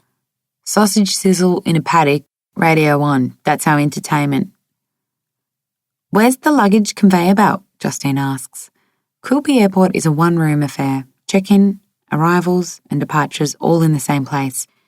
Jimmy points to the ute that's just driven up, packed with luggage. "This isn't fucking Melbourne, Justine," Tara says. Justine laughs, obviously in on the joke, while Mackie and Frankie head towards the luggage ute and start collecting what's theirs. "By the way, I forgot to ask if it's okay if I bring a +1. Frankie calls out, dragging a suitcase off the trailer. "Me too," Justine says. Tara hugs Jimmy's arm. All 3 girls are giddy and Jimmy's confused.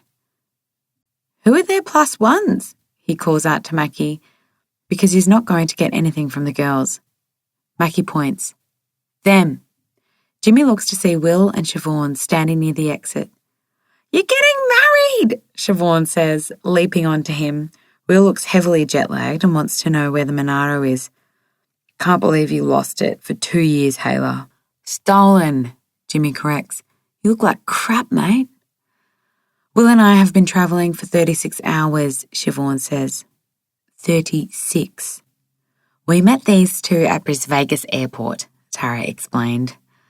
They haven't even gone home to see their families. Jimmy embraces the two. You came all the way here for me? As if he did, Siobhan says. He came all the way to make sure everything's okay with Frankie. I told you that in confidence, Siobhan, Will says, irritated. You told me that because we've been stuck together for 36 hours, Will. She's got an audience in a local family who are fascinated by the arrival of very loud, dramatic foreigners. He thinks he stuffed up by taking the Stuttgart job, not reading the signs and wallowing in self-pity instead of coming back and making things right. Siobhan looks at Will. Did I leave anything out? I've got a good memory for a reluctant male crying. Will mutters something under his breath and walks away to help Frankie, who's now on the Utes tray, helping to offload the luggage. Siobhan points to her cheeks, mouths a word, tears. They arrive at the pub and Will goes off to organise a couple more rooms down at the motel. Mackie and Tara are still to arrive because they had to hitch a ride with a local. The girls, meanwhile, have taken over the main bar with their luggage. What does one wear to a country wedding? Siobhan says, holding up 2 outfits. Sausage sizzle, Jimmy reminds them. There's a sound of footsteps on the stairs and Siobhan looks up. Oh my God, I'm going to cry, she says. That's him, isn't it? Rosie is coming down the stairs with Toto on her hip, staring at the invasion of frills and tulle on the ground. Jimmy figures it's her mother's wedding dress spilling out of Frankie's luggage.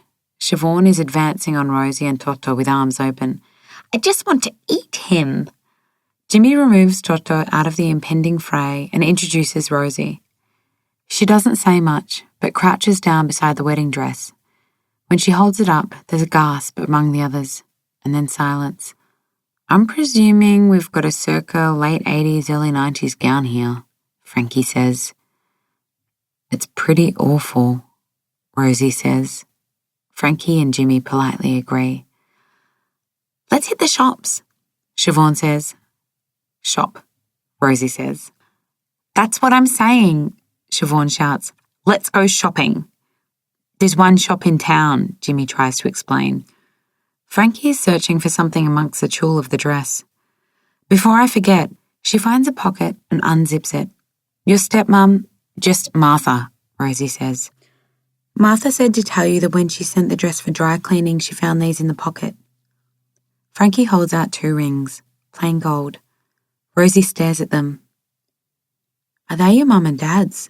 Jimmy asks. Rosie nods, takes them from Frankie, clenches them in her fist. I can fix the dress, Frankie says. Pull it in a bit, cut it at the knee, get rid of the puff sleeves. Rosie doesn't respond. Jimmy tried to explain to them on the drive from Quilpie how Rosie was feeling at the moment, raw, because her parents aren't around for her wedding. Hopes they understand her mood. Will walks in, holding a couple of keys, and Frankie does the introductions.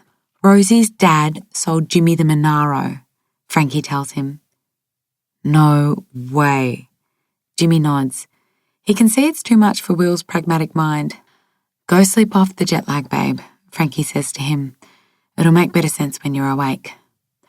Will goes to leave but turns back to Rosie. I was with Jimmy when he bought it, you know, he says. They seem to be magical words for Rosie. You met my dad, Will nods. When we walked into the workshop, he didn't know who was interested in the car, but I got a sense that if it were me, he wouldn't have sold it. Will has to think about it.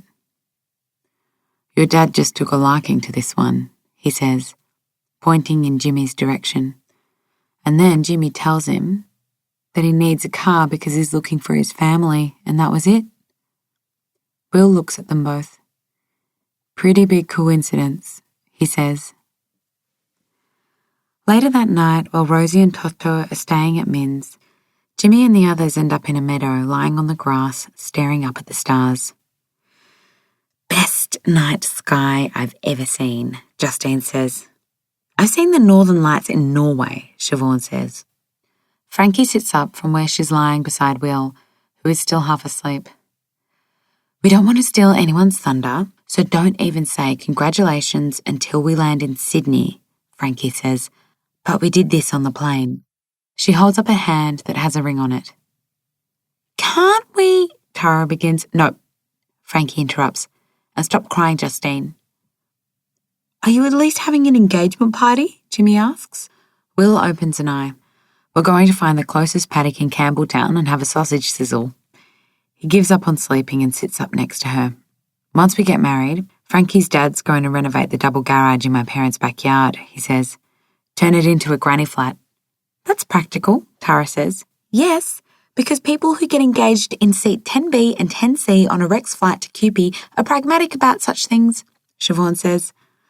Very challenging, Frankie says.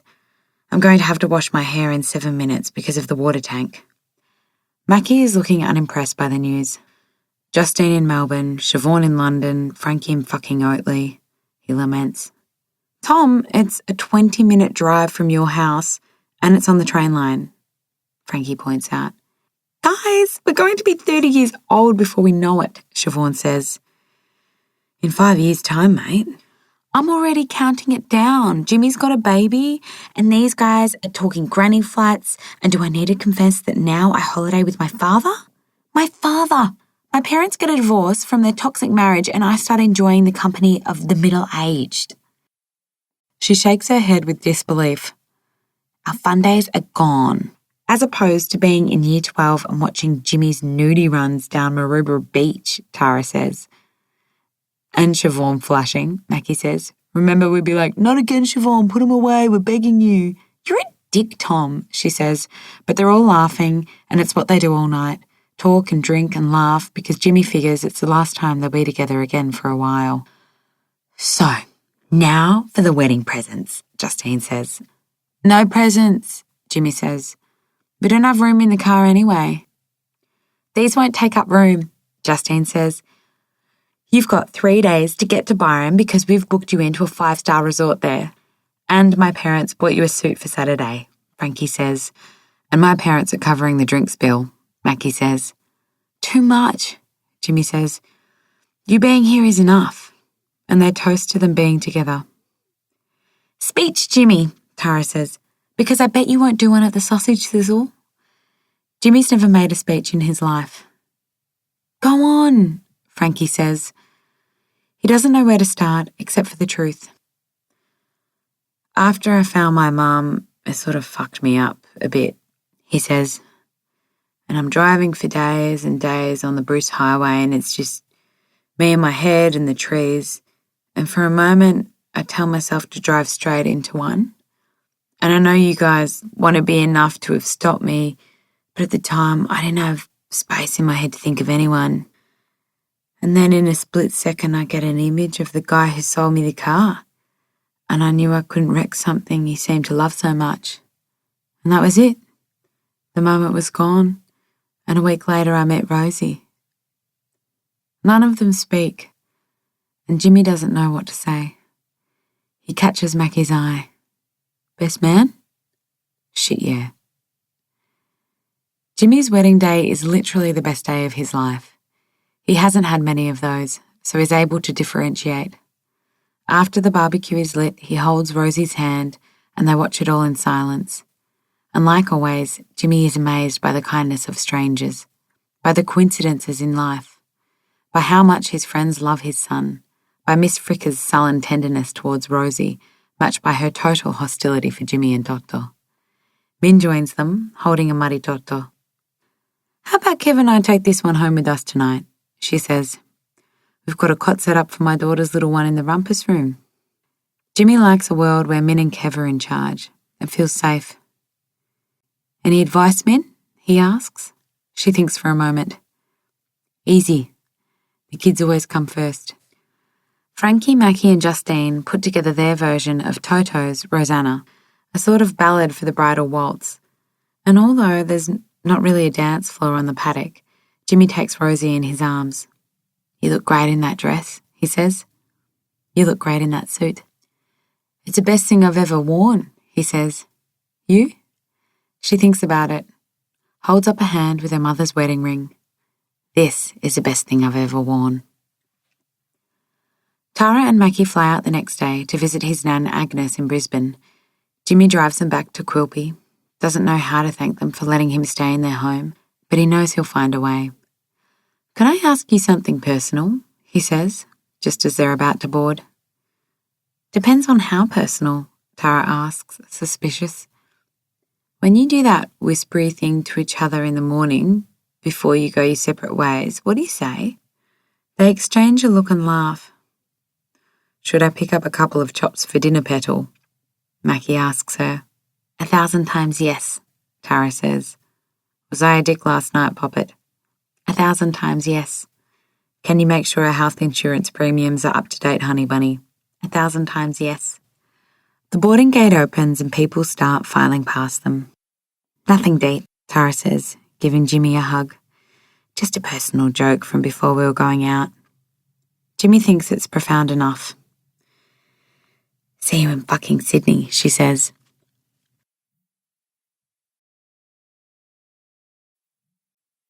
Chapter 19.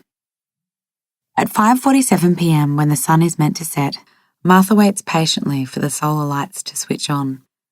They're placed along the path that leads to the vegetable patch, exactly where Seb meant them to be. She lies back on the banana chair and waits some more, but they don't come on. Fuck you, Seb. Fuck you. She hears the back door open behind her, and Rosie is standing there, home from the Monaro retrieval and from the wedding. Martha would love to point out that girls who look 12 years old shouldn't be getting married, but she already knows the response to that one. What would you know, Martha? When she gives up on the solar lights, she heads back inside to where Rosie's warming up Tot's milk bottle. Thanks for finding the rings, Rosie says. Martha doesn't respond. Her job application is spread out all over the butcher's trolley, so she shuffles it together, placing it into a plastic sleeve. Am I presuming a congratulations isn't on the cards? Rosie says, arms folded, slap-worthy expression on her face. Congratulations, Rosie. I'm so happy for you. Really, Martha? Yes, really. How about we have some people over to celebrate the nuptials? Rosie looks surprised and then suspicious. The what? Martha starts taking her own suggestion seriously. She grabs a notepad off the fridge and starts writing names. Everyone who knows you will want to toast the bride. I don't know that many people. What about the neighbours and those girls from your mother's group? It's not a mother's group, whatever it's called these days. Rosie's suspicion hasn't eased. The microwave pings while Martha's scribbling down names and ignoring the scrutiny. Marco, Teresa, Signora De Lorenzo, a mother's group ×2. The names will come to Martha soon, those capable young women who sit in judgment of Martha and the others. Rosie walks over to examine the list. What about Ewan and Julia? Martha finds herself in an arms-folded Rosie pose. You hardly know them. I belong to the netball team, Martha. Ewan trains us, plus I take care of their father, so we chat sometimes. You and Julia chat. What of it? I'm not inviting Ewan and Julia. Why not? He's your boyfriend, isn't he? If I do, Alana will come along, and then Sophie and Elizabeth will get offended. Invite them all then. It's not as if you're throwing this party for me. I'm throwing it for all three of you. Bullshit. This is your way of having a house unwarming. It'd be nice if you just admitted it. Well, it would have been nice to attend your wedding, Rosie, but it looks like no one's getting what they want these days. As if you needed to be asked. Of course I needed to be asked. Jimmy asked you. No offense to the lovely Jimmy, but I would have preferred that it came from you. I didn't think it'd be such a big deal, Martha. Lottie is telling Martha to bite her tongue because it's loaded with something she'll regret saying. She scribbles down Ewan and Julia's names, shows Rosie. Happy now?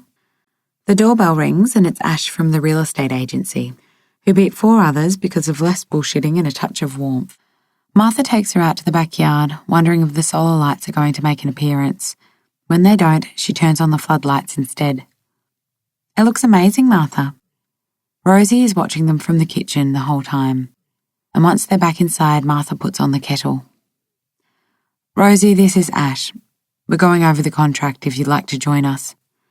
Rosie doesn't respond, and Martha leads the agent to the front living room, where they sit down on the three-seater.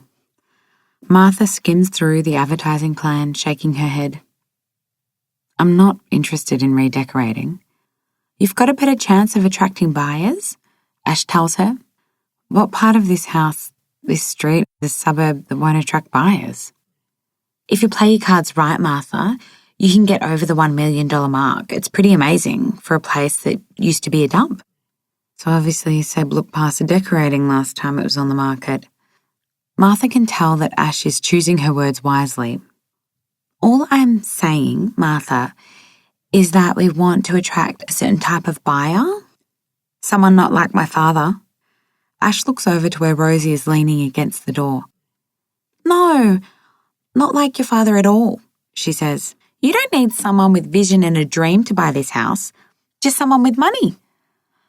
The party list goes from 6 people to 25. Feeding a large number of people is not something Martha's ever quite accomplished in her life, but she refuses to let on to Rosie that she's out of her depth. She goes next door to Teresa, who's happy to take over. I'll get Signora to help and we can make a tray of lasagna and cotolette. So where do we start? Martha asks. Go by what's needed and leave it to us. I can help with the cooking.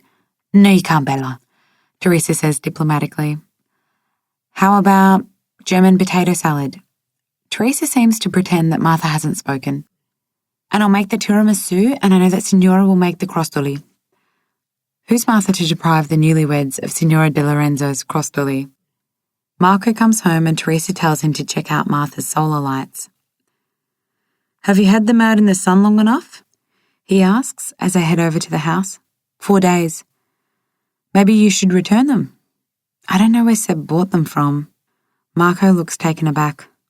Seb brought them. When? 5 years ago. Marco laughs. Martha, I'll buy you new ones. She nods to fob him off because there's no way she's buying new lights. If Seb's don't work, she's finished with solar energy in her life. She decides to make it a mid-afternoon affair. And for the first time since Martha's lived in this house, she has guests over for a party. Rosie wears the dress Martha bought her, and Jimmy is looking smart in a skinny black suit. Both are effortlessly gorgeous, and Toto's resemblance to Seb throws Martha every time he bursts into her space, which is often. The guests all arrive at the same time, which makes things less awkward when Ewan arrives. She misses the banter and the chemistry between them, misses getting the texts, misses their intimacy. Martha spends the afternoon floating around, refilling glasses and listening to snippets of conversations. Either Yolanda or Tessa's partner is having a conversation with Marco about water conservation because he's a country boy, and he reckons that water distribution is all they talk about where he's from. Jimmy's outside being grilled by Sophie and Elizabeth. No, I'm putting that off for now, he says. Sticking to the mines. Where are you looking? Anywhere. We're budgeting for a 2-bedroom. Tempe's great, Sophie tells them, and you can still get a bargain in Dulwich Hill. We'll work it out, Jimmy says. Rosie doesn't want to lose any of her shifts, so it's best we stay in the area. You won't find anything in the area, dolls, Elizabeth says. It seems to be the question on everyone's lips because Rosie's having the same intense conversation with the girls. He's away every second week, plus they only fly him to the closest capital city, which is Brisbane, and from there he has to pay his own way to Sydney and back again. But he's still making more than if he was on a traineeship, Rosie, so the mines are a better option, practical Louise says. Mark and I are struggling on a single wage at the moment, Yolanda says. Who knows whether we'll stick it out until the end of the year. You said you were struggling back home, Yolanda, Rosie says. Martha can sense she doesn't want these girls leaving town. At least he's got a job here. But we have family around us, the aunties, the cousins, babysitters, Tess says. Teresa has excelled with the food and there's praise all around for the menu. I'm not the best of cooks, as my friends will tell you, Martha says as she pours Yolanda and Tess a glass of wine. My father says it's because she's German, Rosie says. What is? Martha asks politely. The fact that you can't cook, Martha. If that was said about the Italians, there'd be cries of racism. No one would say that about Italians, Rosie says. When was the last time you heard someone say, "What's your favourite German restaurant?" Una's, Alana volunteers, overhearing on her way to supervise the kids upstairs. How about we throw around the names of two world leaders, Rosie? Angela Merkel and Silvio Berlusconi. Wonder who I'd prefer leading my country. Rosie won't give Martha the satisfaction of laughing, but Martha knows she wants to. She can see Seb's quirk dancing on Rosie's lips.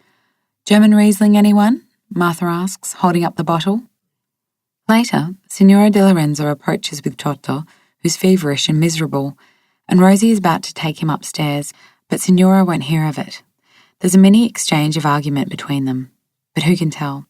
Signora always looks like she's telling someone off, when all the while it could merely be a discussion about the weather. Walk them to Signora's, Rosie tells Jimmy, kissing Toto's cheek. And throughout it all, Martha's aware of Ewan, who sticks close to Julia and Alana and the kids. What she'd really like to do is walk over and ask if it's true if he's taken a job at a sporting clinic in the southwest. But he doesn't look at her, and she doesn't blame him, because she wishes she could have revealed how she was feeling without causing so much hurt and damage. Outside, it's getting dark, and Martha goes to check the solar lights, but there's nothing, except Sophie and Elizabeth sharing a cigarette. You two are a disgrace, Martha says. Can I just put something out there, Martha? Sophie asks. If you bring up Ewan, I'm going to find George and tell him you're smoking. She was the one who dobbed on us in second form when we smoked at your slumber party, Elizabeth tells Sophie. You always had blinders on when it came to St. Martha. It's about Rosie, Sophie says. Martha shakes her head. She doesn't want to speak about Rosie. Has it ever occurred to you that she didn't come back for the house? Sophie asks. That she knew they'd be safe with you? You've made her cry, Sophie, Elizabeth says. I just can't get my solar lights to work, Martha sobs. When she walks back inside, she's overwhelmed by the feeling that pretty much everyone she loves most in the world is enjoying themselves in the home that Seb built. That both of them did. All of them. Eugenia's money, Loredana in the early days before she got sick, Rosie as a kid. She watches Scarlett and Marley and Samuel playing with Lottie's old radio. Martha hopes they don't break the figurines next to it, but doesn't want to go over and be a party pooper. The kids get Ewan to help, and he shows them how the tuner works, because that generation has no concept of anything but a scanner. Suddenly music blasts clearly through the speaker. Lionel Richie's crooning 3 Times a Lady. Ewan looks up, stunned at first, and then catches Martha's eye, knows exactly where to find her, and she can't help smiling, laughing really. And while the others are oblivious because there's too much going on, they smile at each other across the room. And Martha's 15 years old again, in that school hall, dancing with him to this soppy song and thinking that this is the beginning of something big. It's late by the time everyone's gone home. Rosie and Jimmy come back from picking up Toto at Signora De Lorenzo's, and Jimmy heads upstairs with him, while Rosie prepares his bottle. Thanks, Martha, Jimmy says from halfway up. Martha forces a smile, doesn't respond. Most of the plates have been put in the dishwasher, but she picks up a stray glass or two and hovers around the sink, listening to the sounds she's become used to as part of Rosie's nightly rituals for Toto. There's probably a better way of saying this, Rosie, so you're going to have to forgive me for my bluntness, but I don't think you two are going to make it. Rosie's reaction is instant, a deer caught in headlights. This week's contentment gone. What planet do you kids live on that makes you think it's possible? Even with the money you'll get from us selling this place, you're still going to end up with mortgage repayments or Sydney rent prices or just trying to keep your heads above water. And then every second week you're on your own dealing with Toto, trying to get to work, trying to get him into daycare, spending more money, and then having to pay at least $600 a month flying Jimmy back and forward to Brisbane. It's like the universe is setting you both up for failure before you've even started. Rosie's bawling, that silent cry that makes her look so vulnerable. Because she's gone through this in her own head, Martha can tell. Jimmy can live on hope alone, but Rosie's never been one to romanticize a situation. You kids deserve better than that. Upstairs, Toto starts wailing. I don't think we should sell the house, Rosie. She says it. Maybe she's been wanting to say it forever, but was frightened to. But deep down, Martha knows that she owes Rosie a life in this house, owes it to herself. That way, you can go to uni and Jimmy can take the paramedics traineeship, and staying here will mean there's always someone around to look after Toto, whether it's one of us, or Teresa, or Signora, or the netballers, or Jimmy's friends. Jimmy comes down the stairs with a blubbering Toto. Rosie? He says. Just deal with him, Jimmy, Rosie says. He hesitates, sees her tears. Toto's crying becomes deafening. Up until now, Jimmy hasn't had to cope with a crying wife and a sick child. So Rosie follows him up the stairs. Martha finishes up in the kitchen and switches on her laptop. Finds a plethora of Sophie emails from last week, same as always. Chain letters about love, the sisterhood, friendship, aging. She's about to delete them all, but doesn't. Sends an email instead. From justmartha@me.com. Subject: You are one of the loves of my life.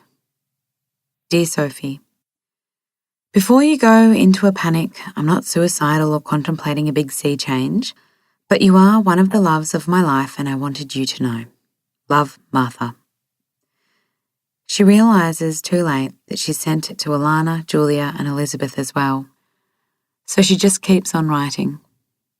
From justmartha@me.com. Subject: I'm sorry for calling you a dyke in first form. Dear Julia, I'm sorry for calling you a dyke in first form. It was probably my only retaliation against you beating me in the maths prize, although I blame Sister Mo for that. Love, Martha. And it's as if she can't stop herself. From justmartha@me.com. Subject: Sorry for dobbing on you for smoking at Sophie's birthday party. Dear Elizabeth, what a little whistleblower in the making I was back then, all this time. Halfway through it, she hears the sound of an email arriving. From queenelizabeth3@gmail.com. Dear Martha, I'm responding before anyone decides to drag this into the wee hours of the morning and none of us get any sleep. So, 3 things. 1, we love you. 2, we think that Ewan, the loser who dumped me at our school formal, is the best you're going to get at your age, so stop fucking around. 3, get a bloody job. You've got too much time on your hands. Love, Elizabeth. Chapter 20. After she puts Toto to bed and talks to Jimmy about the life she wants, Rosie comes down the stairs that Jimmy's Monaro money made. The Monaro her mother drove. The one her dad promised would lead Jimmy to his family. The one that led him to her and her to Toto. From the kitchen, she can see Martha sitting in the dark outside on one of the banana chairs. Do you want a cup of tea, Martha? She asks from the French doors. I'd love one, Martha says. Moments later, Rosie hands the tea to Martha and sits down on the banana chair beside her, and the solar lights come on.